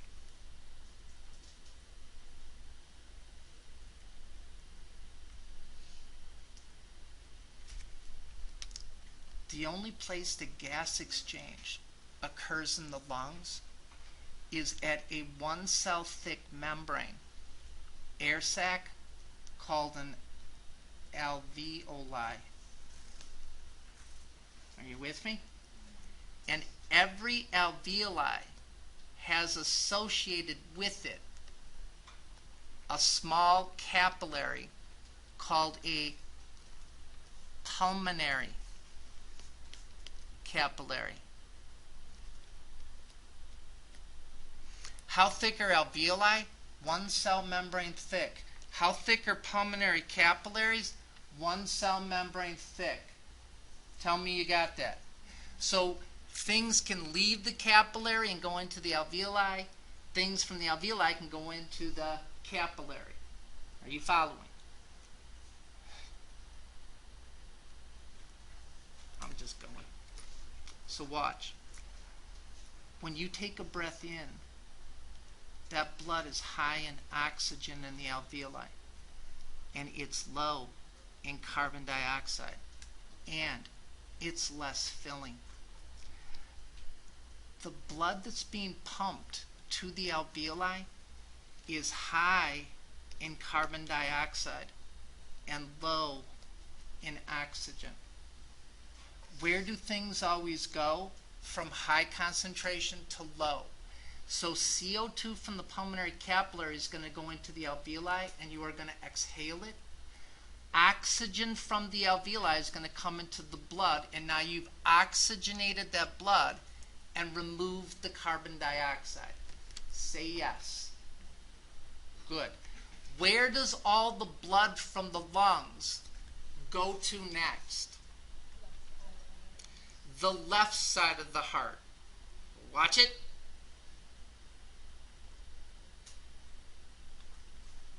See, there it goes. It even tells you.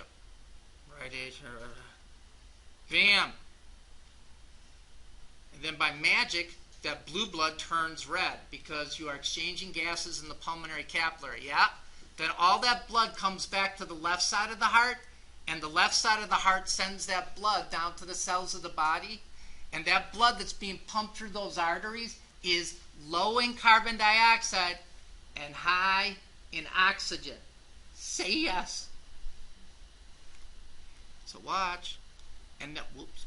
Then when you get down to the level of the cell, the only place that nutrients and gases are exchanged is at the level of the capillary and cell.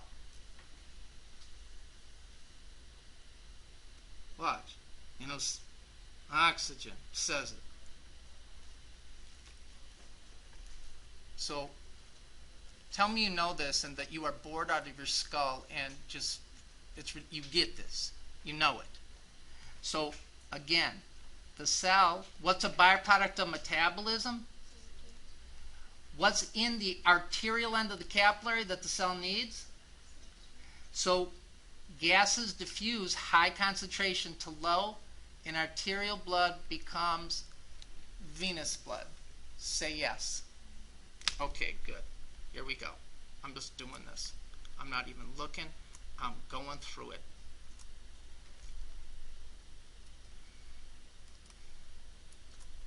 I had to set you up in order to explain this. Tell me you got that. All right. What's a byproduct of cellular metabolism? Carbon dioxide. Where's carbon dioxide produced? I'll just tell you. In the cell. Where's oxygen? It's in the arterial end of the capillary. Stuff will move from high to low. CO2 you better get this, at the level of the cell in the systemic capillary, CO2 moves from the cell into the blood. So at the level of the cell and the systemic capillary, what's going to happen to the amount of CO2?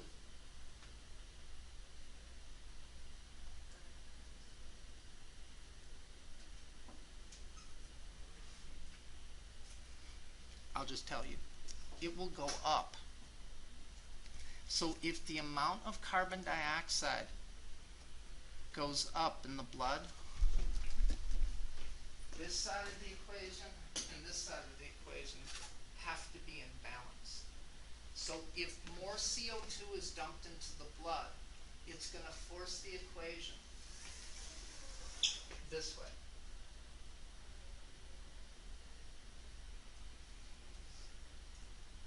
Now? Now? All right. Well, don't worry about it. Because when you take the quiz, I'll just mark it wrong. Don't worry about it.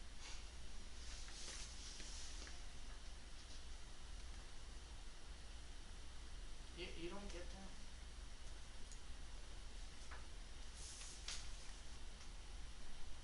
How many people have no idea what I'm talking about? If you don't, you better stay after. Guys? No? How many people watch the video on which way does the equation go? Did you watch that? No? Okay. What ain't you getting?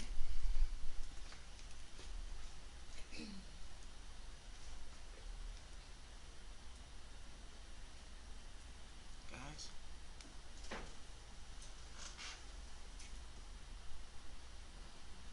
What forces it that way, the equation?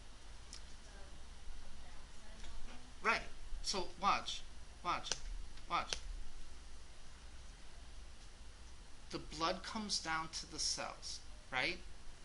It doesn't have a lot of carbon dioxide, but it's got a lot of oxygen because it just went through the exchange of gas in the alveoli and the pulmonary capillary, right? You following? One of the things that you make that you have to get rid of inside a cell is carbon dioxide. So carbon dioxide is going to be dumped into the blood. So at the level of the cell and the capillary, what's going to happen to the amount of carbon dioxide? It's going to go up. So you did this for 15 weeks. You balanced equations. You remember all that stuff? Watch. I'm not asking you to balance it. I'm just now asking you to understand it. If you put more carbon dioxide into the blood, in order for this equation to be balanced on both sides, if you make more CO2, right, you have more CO2, you have to make more free-floating hydrogen ions and bicarbonate in order for that equation to be balanced.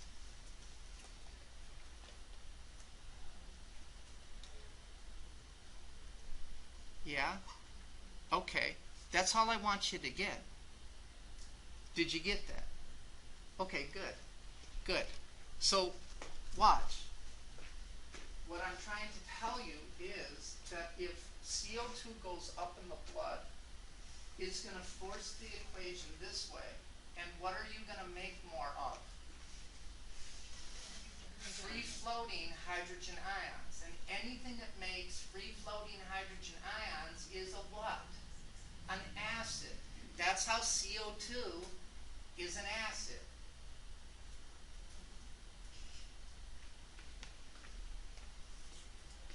Say yeah, you got that. So watch. This occurs in the venous blood. This blood now has more carbon dioxide and less oxygen. So the equation at the level of the cell and the systemic capillary is going to favor the formation of free-floating hydrogen ions. Ain't that right? Where do all the veins of the body dump their venous blood? Into the right side of the heart. So when you pump that blood to the right side of the heart, where's the only place that gases are exchanged? And the alveoli and the pulmonary capillary, correct? You're going to get this. You are. You will not lead this class successfully unless you get this. This question will never leave a quiz. It will be on every quiz. It will be, I'm going to put it on the TEAS test as an essay question. So watch. And I'm trying to help you. Like, I know what they're going to expect there, right? And if you don't get this, welding, horticulture, maybe police science, it's over. And this is where people fail. And you ain't going to fail because you had my class. There's no excuse. I'm the best ever. Just ask me.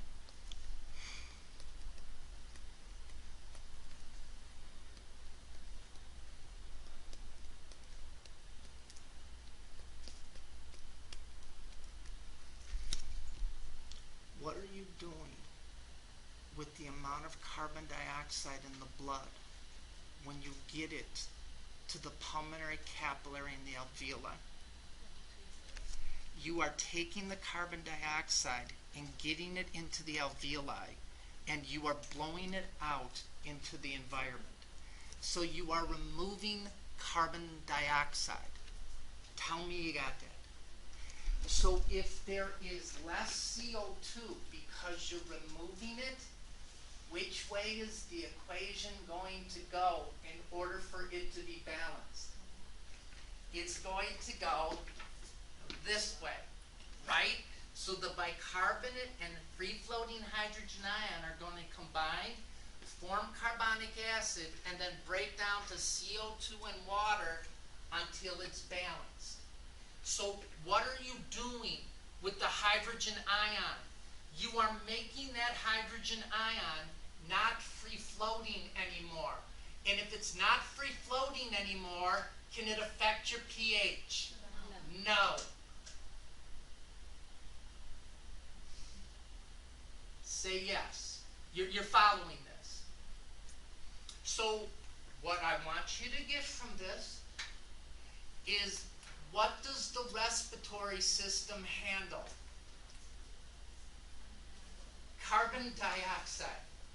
So anything that prevents the lungs from getting rid of carbon dioxide is going to do what to your pH?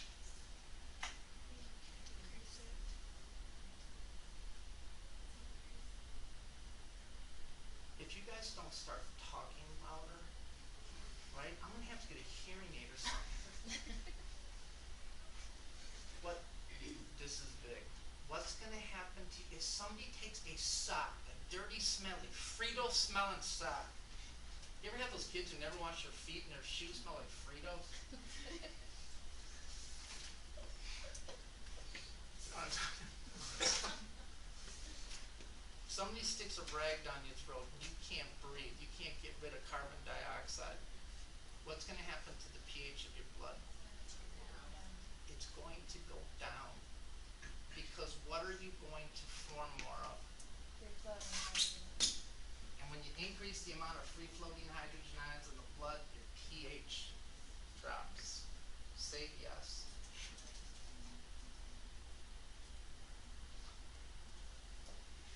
Yes or no? I'm telling you right now, this is some high-level thinking. It is. You guys ain't used to thinking like this, right? You need to get used to thinking like this. You need to start understanding this and start making predictions. Yes? Guys?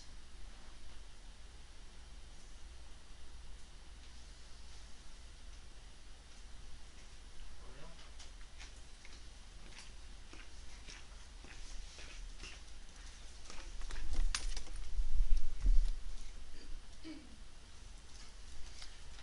What system controls carbon dioxide? What system controls bicarbonate? The kidneys. Are you ready? Here we go.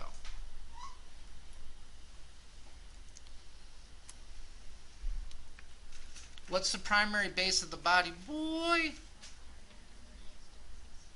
What? Why do you guys talk so... Watch, this is how it works. This is exactly how it works. I ask you what the primary base of the body is.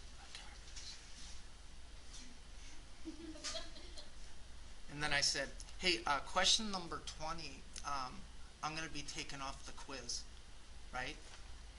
And then when I give you the quiz, let's say question 20 is on there. Hey, Tim! Say question 20 was going to be on the quiz! It's okay to be wrong. I'm wrong every day. Just ask my girlfriend. She emails me a list of stuff that I do wrong every day. And you know what I do? Nothing. Nothing to correct it, that's for sure. Who cares?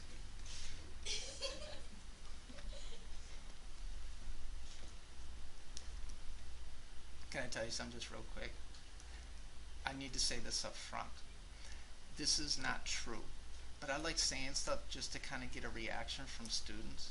So I was talking to my students last semester, and I was getting ready for class, and I go, hey, what's today? They go, oh, Thursday. I'll go, oh, my girl's coming down. I go, yeah, I weigh her on Thursdays. And if she's up a pound, she don't get to eat dinner. And you should have seen what these students are doing. You're kidding, that's terrible. And I'm like, what guy would do that, and what woman would put up with that? It's ridiculous. You know what I got her for her birthday? A baby grand piano. I got it in Milwaukee. Watch, listen to this. And they wanted to hamstring me to deliver it to her house for like $500. And I'm like, What a ripoff. So me and my brother-in-law got a trailer, right? We should have paid the 500 bucks. You know what her job was? Hold the door. I go, why couldn't you play the flute? You know what I got for my birthday? A pair of shoes that looked like prison shoes. Or if she buys me, goes to overstock.com and buys me 100 golf balls that come like in a big plastic container. Not even brand new ones. Can you believe that? Then in 2005, 2006, I bought her a brand new Escalade. It was beautiful. Now watch. I didn't think she didn't drive because she didn't have a car. So on her birthday, I had it in my garage. I go, come on, babe, I want to show you what you got for your birthday. Right? So I open up the garage, and I go, there it is. She goes, that's mine? I go, yeah. Let's go for a ride. Well, I can't. I go, why? I don't have a driver's license. It just never assumed to me that she wouldn't have a driver. Do you follow that? So this thing sat in my garage for 3 years. So yeah. So I saith unto you, listen up, because this is true. Never look at what somebody says. Look at what they do. That tells you everything about that human being. Right? So I know I'm a pain in the gluteal fold, but you're going to learn something. You're going to learn something today. Say, yeah. Here we go. Write this down. I'm not even writing it down. You write it down. You want to write? Write. Right?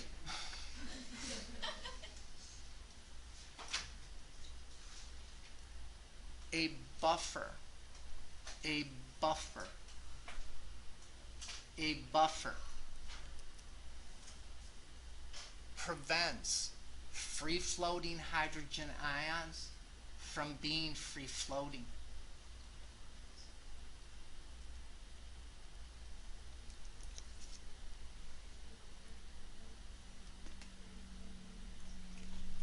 A buffer can prevent free-floating hydrogen ions from being free-floating. Say yes. Watch. I'm going to show you how that works. Again, I'm going to ask you some high-level thinking. Bicarbonate can grab that free-floating hydrogen ion and lock it up in carbonic acid. You got me? What did bicarbonate do to that hydrogen ion? Is that hydrogen ion free floating anymore? No. It's bound to bicarbonate. So what did the bicarbonate do to that hydrogen ion?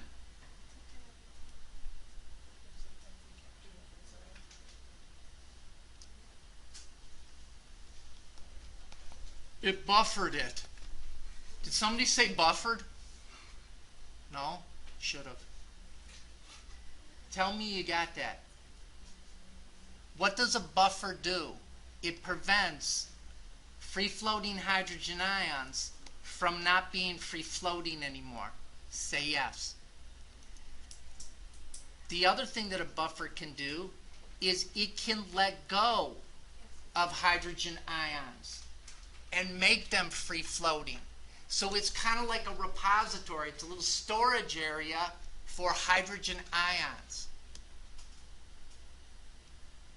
Guys? And one of the most important chemical buffers you have in your blood, boy, is bicarbonate.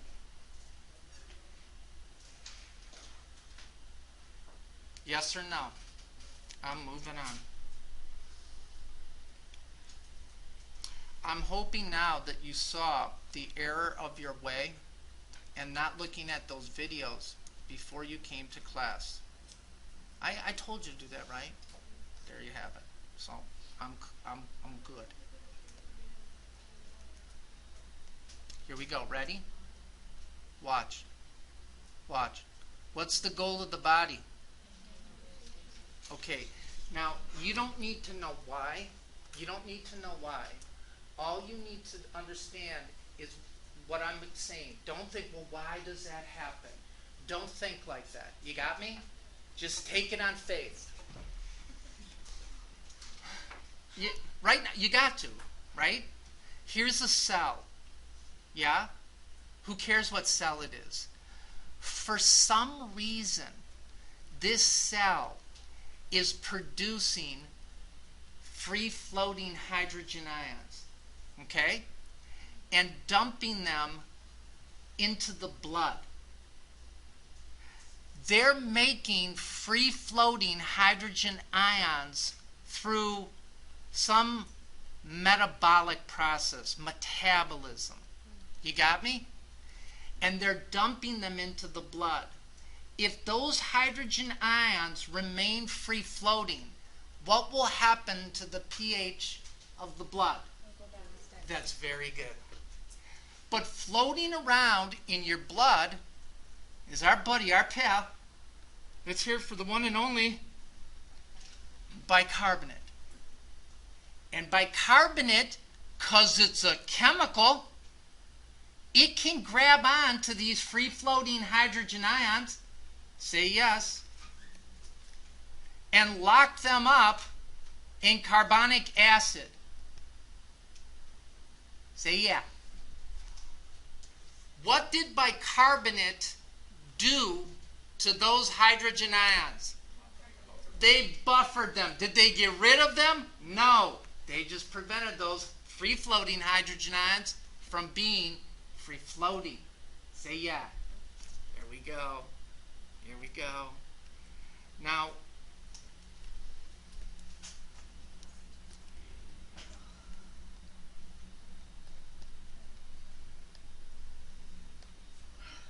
how many people here have like maybe like 9 or 10-year-olds or like teenagers? Anybody? Okay, watch. You know what you do to them?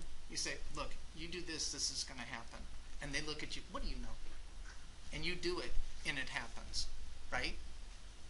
I'm kind of like your uncle in this class. I have gone through what you're about to go through, and I'm trying to prevent you from having these pitfalls, right? But I thought about it. No one helped me, so why should I help you? I should read a PowerPoint, and you do the best you can, right? Yeah. Watch. Is this equal to this? That's good. That's good. That's so obvious. There's no way you could say that was. These are not equal.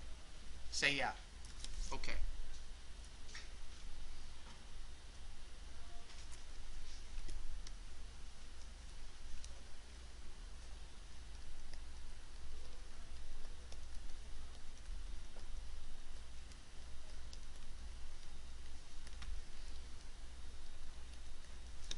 Ready? Please get this. Come on.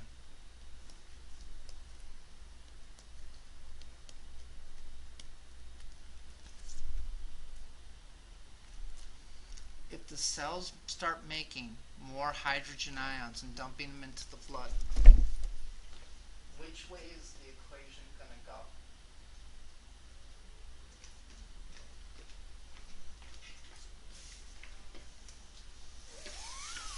This way.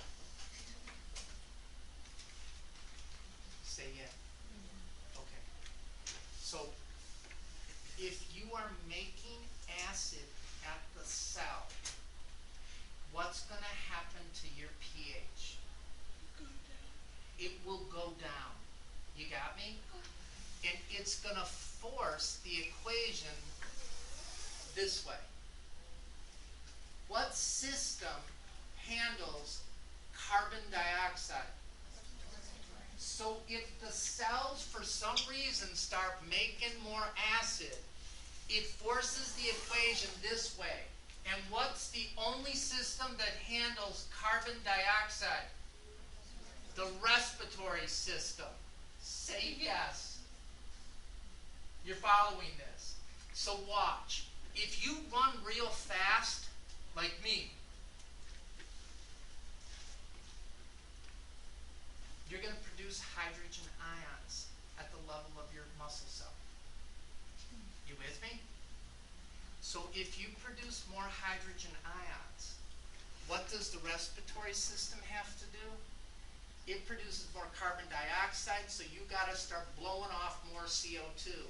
That's why you breathe faster and deeper when you exercise. You're making acid at the muscle cell. You have to get rid of acid at the lungs because CO2 is an acid to maintain your blood's pH.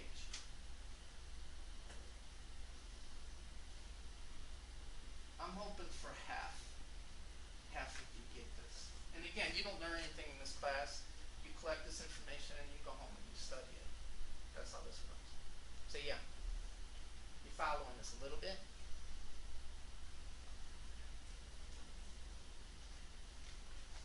You know. Yeah. So what would happen if it got too high or too low? What happens? The pH. If the pH went too low or too high? The most sensitive enzymes of your body are your brain. And if your pH Like say 31. gets to 6.8, the enzymes of your brain are completely destroyed and you are dead. If it goes to 7.8, enzymes of your brain destroyed, you're dead. Where do your enzymes work best? Say yeah. Yeah or no? Okay, here we go. So I have a question. Sure. Like, you're going over the video of, like, the venous side and everything. Your main point of that was for us to understand that CO2 is, like, from the respiratory system. Yeah, and to explain that CO2 is a byproduct of metabolism, right? So if you make CO2 at the level of the cell in the capillary, more CO2 gets dumped into the blood. It's going to force the equation to the right, and you're going to make free-floating hydrogen ions, right? If you don't get rid of that excess CO2, the lungs don't get rid of it, then your pH will continue to drop. So because you're making CO2 at the cell, the lungs have to get rid of the same amount of CO2 so that your pH is maintained. Say yes.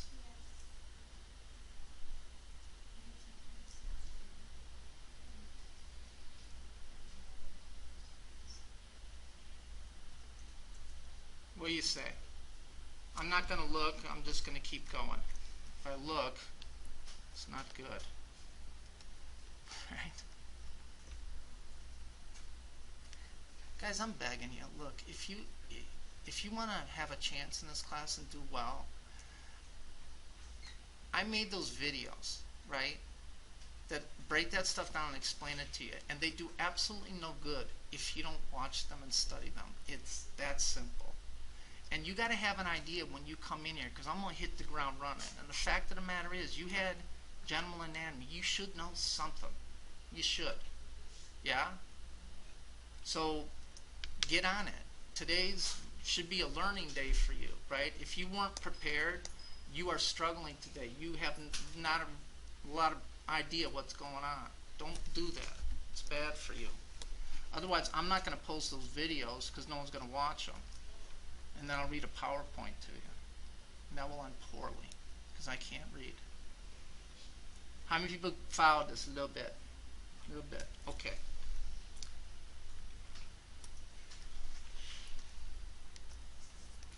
Watch.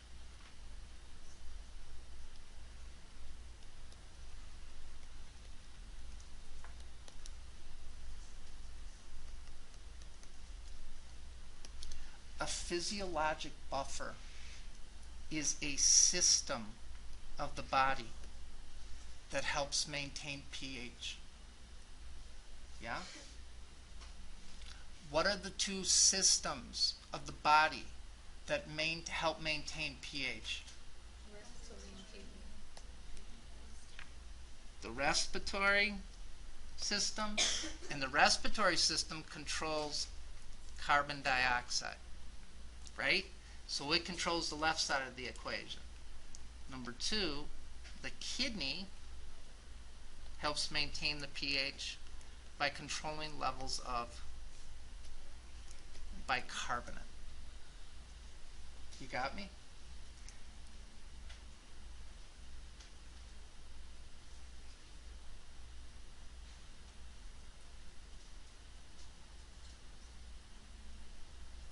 I just had an epiphany. Tell me what you think. Yeah? You guys you're not used to this, I get it. So I'm going to adjust to you. And that'll make my life easier. This is what I'll do. I will give you multiple choice tests, right? And I'll make them up from the stuff I talk about and from the book. How about that? You can have that option. Once you take that option, you can never go back. It's like taking the blue or the red pill in the Matrix, right?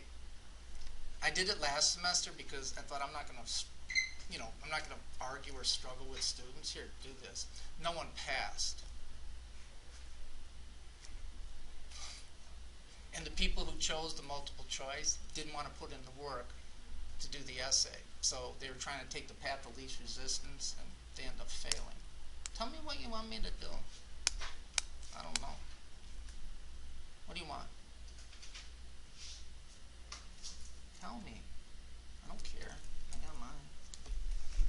Yeah, think about it. Think about it. Bring me an answer on Tuesday. How about that? That fair? All right. And if you want to do that, I'll do it. Okay, watch.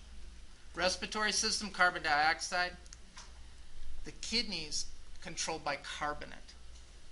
You better write this in your answer. You better write this down. The kidneys can correct any pH imbalance if you live long enough.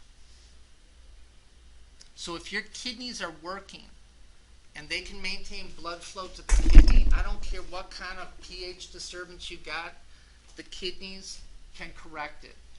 If you know anybody who's ever been in the intensive care, they were in bad shape. If their blood pressure is really low, their cardiovascular system's not working very well, the doctor will order them to be placed on dialysis. And the reason that they're placed on dialysis is if the dialysis machine can correct the pH imbalance, then these people have a shot at surviving. If they can't, it's over for them because their pH is going to be jacked up. Say yellow. Okay, here we go. I'm going to show you how this works. And I know you went over this, and I know I'm not a lot of great detail, so I'm not going to go over it in great detail either for now. Hang on. What's the functional unit of the kidney? The nephron, right? So the nephron is where the blood is actually filtered. You got me? Hang on. This thing's huge.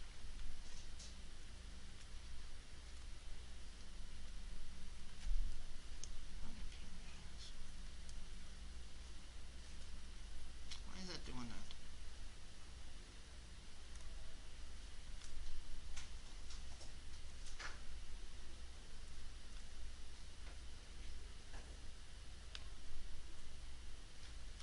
Hang on, I got it.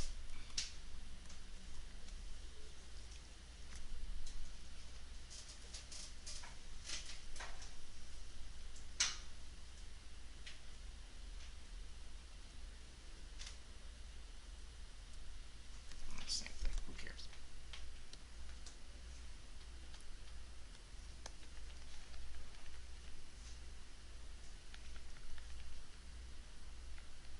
Watch. I'm going to give you a 2-second overview of the nephron, right? Watch.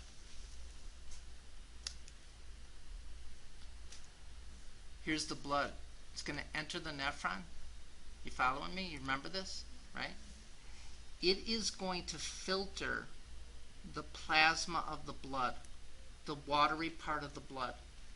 And that stuff is going to end up in the yellow brick road. You got me? The little collecting tubules. One of the things that is filtered readily by the nephron is bicarbonate. Bicarbonate is a base. Yes? So, if you pee out bicarbonate, what's going to happen to the pH of your blood?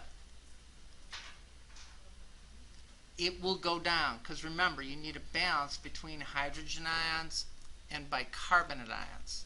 Are you with me? If you lower the amount of bicarbonate, you're going to have a relative excess of free-floating hydrogen ions. Tell me you got that. Are you with me? The kidney has the ability, the nephron has the ability to reabsorb bicarbonate back into the blood. If the kidney reabsorbs that bicarbonate back into the blood, what's going to happen to the amount of bicarbonate in the blood?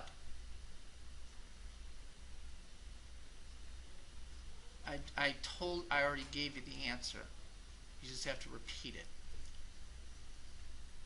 If the kidney reabsorbs bicarbonate back into the blood, what's going to happen to the amount of bicarbonate in the blood? Good. It goes up. Tell me you got that. All right. So here's some high-level thinking for you. Forget this.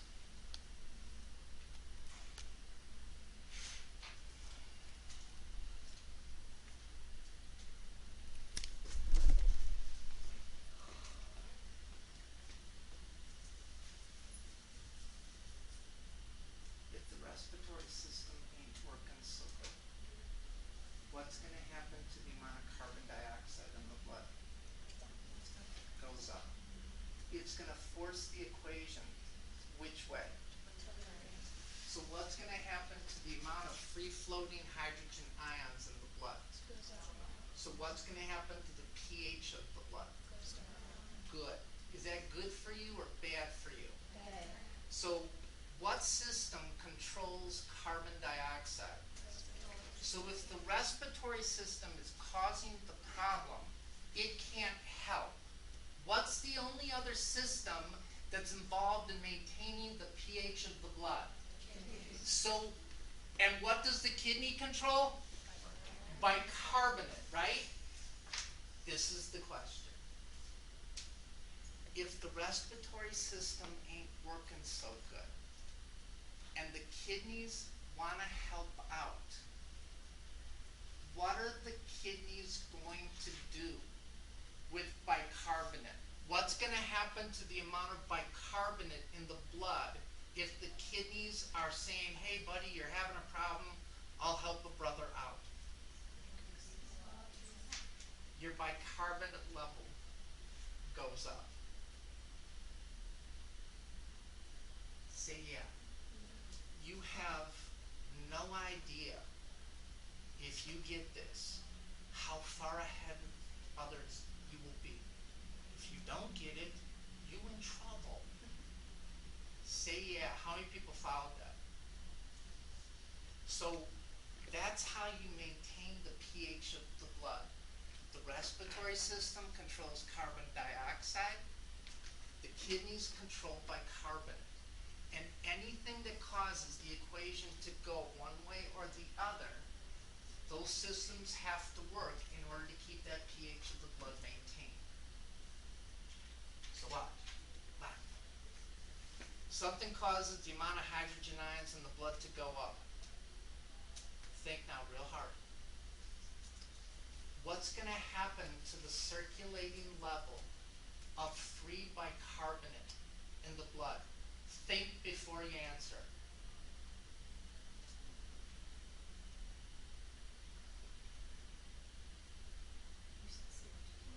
No. The amount of free-floating hydrogen ions in the blood goes up. What's going to happen to the circulating level of free bicarbonate?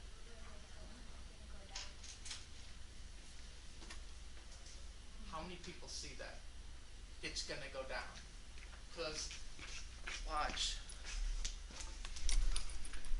And you don't know. You don't know. But I'm telling you that if you get this, it's going to be incredibly good for you. And again, don't worry about it if you're not getting it in class. You're going to go home and study it and get it. I'm just confused on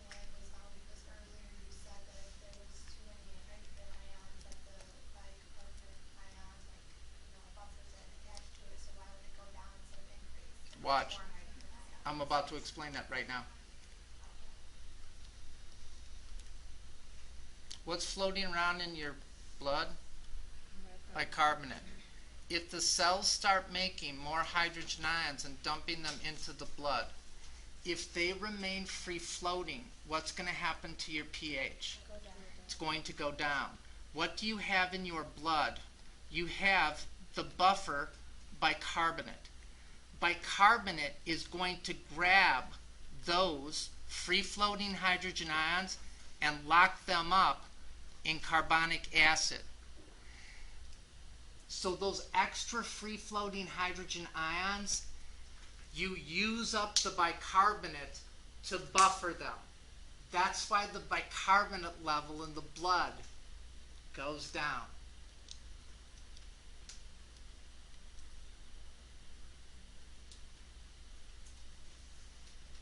Say yeah. So watch. This is how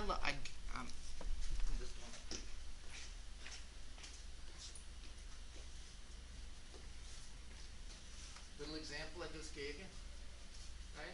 Hydrogen ions go up. Bicarbonate's going to buffer them, right? So what's going to happen to the amount of circulating bicarbonate in the blood? Good. But because there's more hydrogen ions, which way is the equation going to go? So if the cells through metabolism are making hydrogen ions and dumping them into the blood, what's the only system that can help out in that case? The respiratory system. Why? Because you're forcing the equation this way, and what system controls carbon dioxide?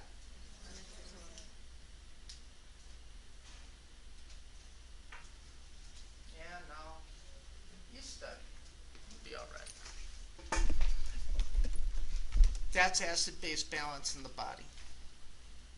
You need to get this. 200 smackerinos. If you don't know what I want for that question, you know what I do? I start typing up an answer and emailing it to me.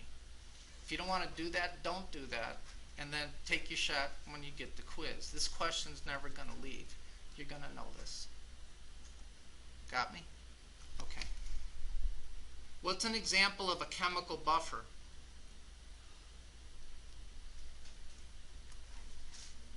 Bicarbonate is an example of a chemical buffer.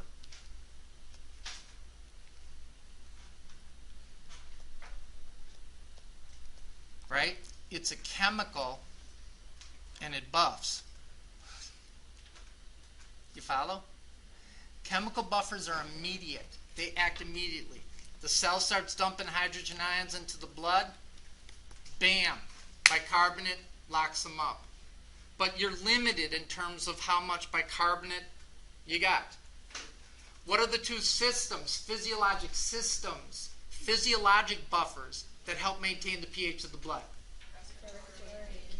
And the respiratory system controls what? And the kidney controls? Beautiful. Say yeah. In your question, you have to have two chemical buffers, don't you? So guess what I'm going to go over now? This is number 1. So now I'm going to go over number B. Say yeah. All right. Then you can ambulate home. This is a big day for you guys. A lot of stuff, yes? That's okay. Do me a favor though, before you come back, go to WebAdvisor and look at the name of the class.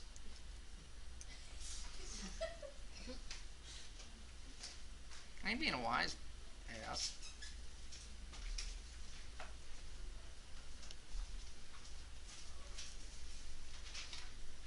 And here's the thing too, I was honest with you the first day.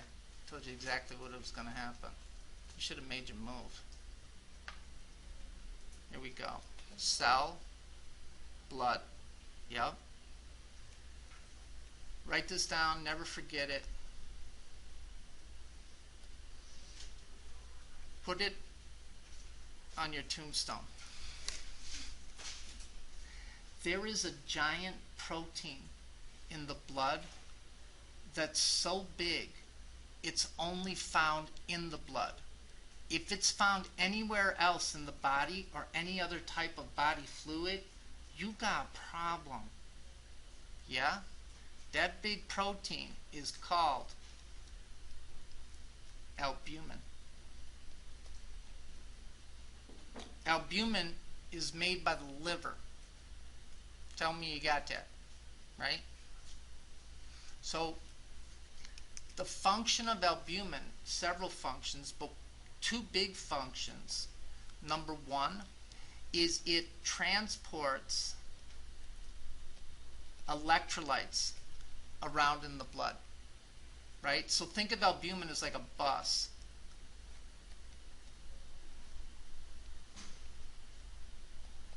And since we're here, let's do that. So this is a bus. It got smashed. And the wheels of the bus go around and around.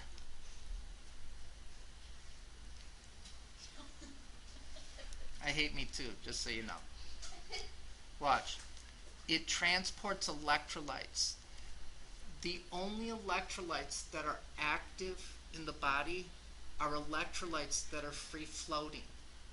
If they're sitting on the albumin bus, they ain't active. Do you follow that? Now watch. The body does stuff that makes sense. So if you need to add more calcium to your blood, would it make sense to go to your bones, start breaking down bone, and then dumping calcium into the blood? Or would it make more sense that you got a little extra here on the albumin bus, you just dump that into the blood, which makes more sense? Good. So that's exactly what happens. Are you following me? Now watch. What's the goal of the body? That's good. Which is more important, to maintain the pH of your blood or to maintain your blood levels of calcium? Why would you say pH? Because there's a very small range that your enzymes will work in. No, it's even simpler than that. Watch. If calcium levels were more important than pH, I would have talked about calcium levels first.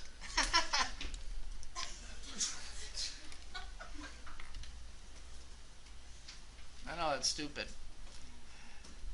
So pH is more important. You got me? I want this. The other thing that albumin can do is it can act as a chemical buffer. Are you following me? So watch.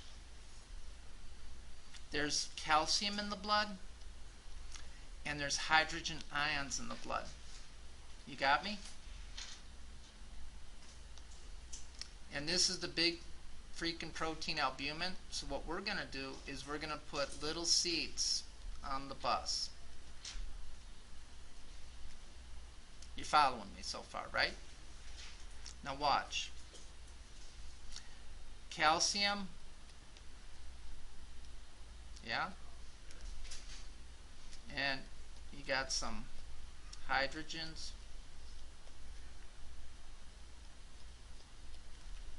You with me? Okay. Watch. Which is more important to maintain? Your blood levels of free-floating calcium or your pH? So watch.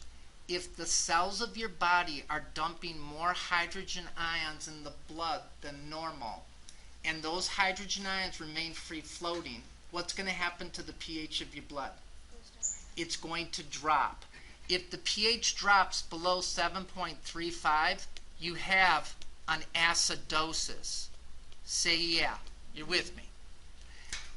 So those hydrogen ions, if they remain free-floating, they'll lower the pH. But what can buffer them or bind to them so that they're not free-floating? So albumin and calcium hydrogen ions and calcium compete for the seats on the albumin bus. And what's more important to maintain the pH or calcium levels? So who's going to win? The hydrogen ion's going to win. And if the hydrogen ion wins, what can't bind to that bus? Calcium. So what's going to happen to the amount of free-floating calcium in the blood? Tell me you see that. It goes up, right? So watch. High levels of calcium in the blood, right, are the result of an acidosis. If you write an acidosis causes hypercalcemia, I'm marking it wrong. Do you understand? Because you didn't explain anything to me. Are you with me? What I need you to understand is if the cells are making excess amounts of hydrogen ions, those hydrogen ions will bind to that seat and it won't allow calcium to bind there, so the amount of free-floating calcium in the blood goes up. Say yeah. Okay, watch.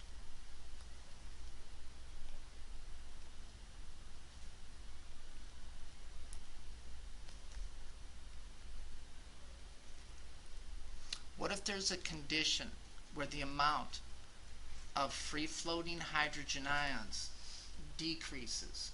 You have a pH of 7 greater than 7.45, so you have an alkalosis. Where do you, if you have less free-floating hydrogen ions in the blood, where do you have some extra hydrogen ions that you could make free-floating? So the hydrogen ions that were formerly bound to the albumin will let go and dump into the blood to raise your pH. What does that open up? That opens up a seat on the albumin bus. So alkalosis leads to hypocalcemia. Again, if you write that, I'm marking it wrong. You got me? You're going to tell me why an alkalosis causes hypocalcemia. Say yeah. How many people followed this? All right. I'm just going to tell you this. I always put a couple of softball questions in there so that you can feel good about yourself. I know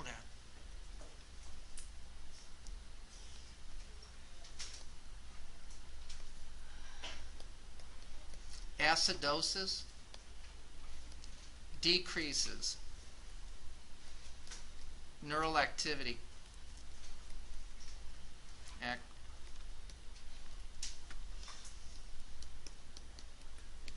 What's the most amount of, or what's the least amount of neural activity you can have without being dead? Coma.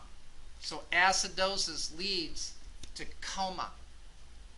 Say yeah. Watch, think now, real hard. What does alkalosis produce?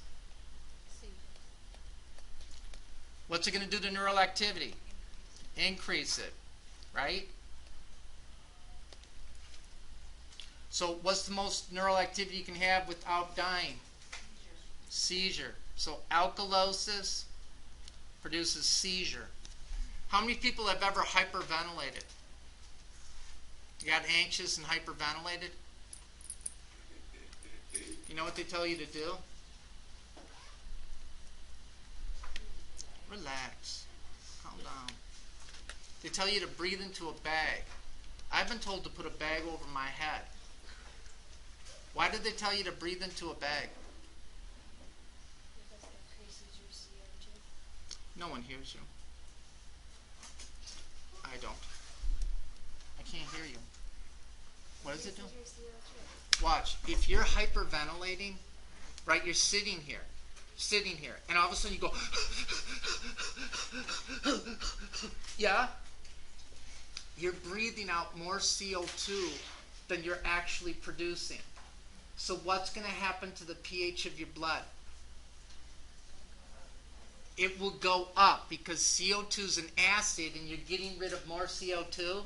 So you're getting rid of acid, so base takes over. And what does that do? That increases neural activity. That's why your hands feel numb and tingly when you hyperventilate. And they tell you to rebreathe into a bag because you rebreathe your CO2 to normalize your pH. Okay, who cares? Okay, you guys can ambulate home. I'll get this posted later today. Okay. We went over several questions today. If you want to start sending me your answers, I would advise that. If not, it doesn't matter.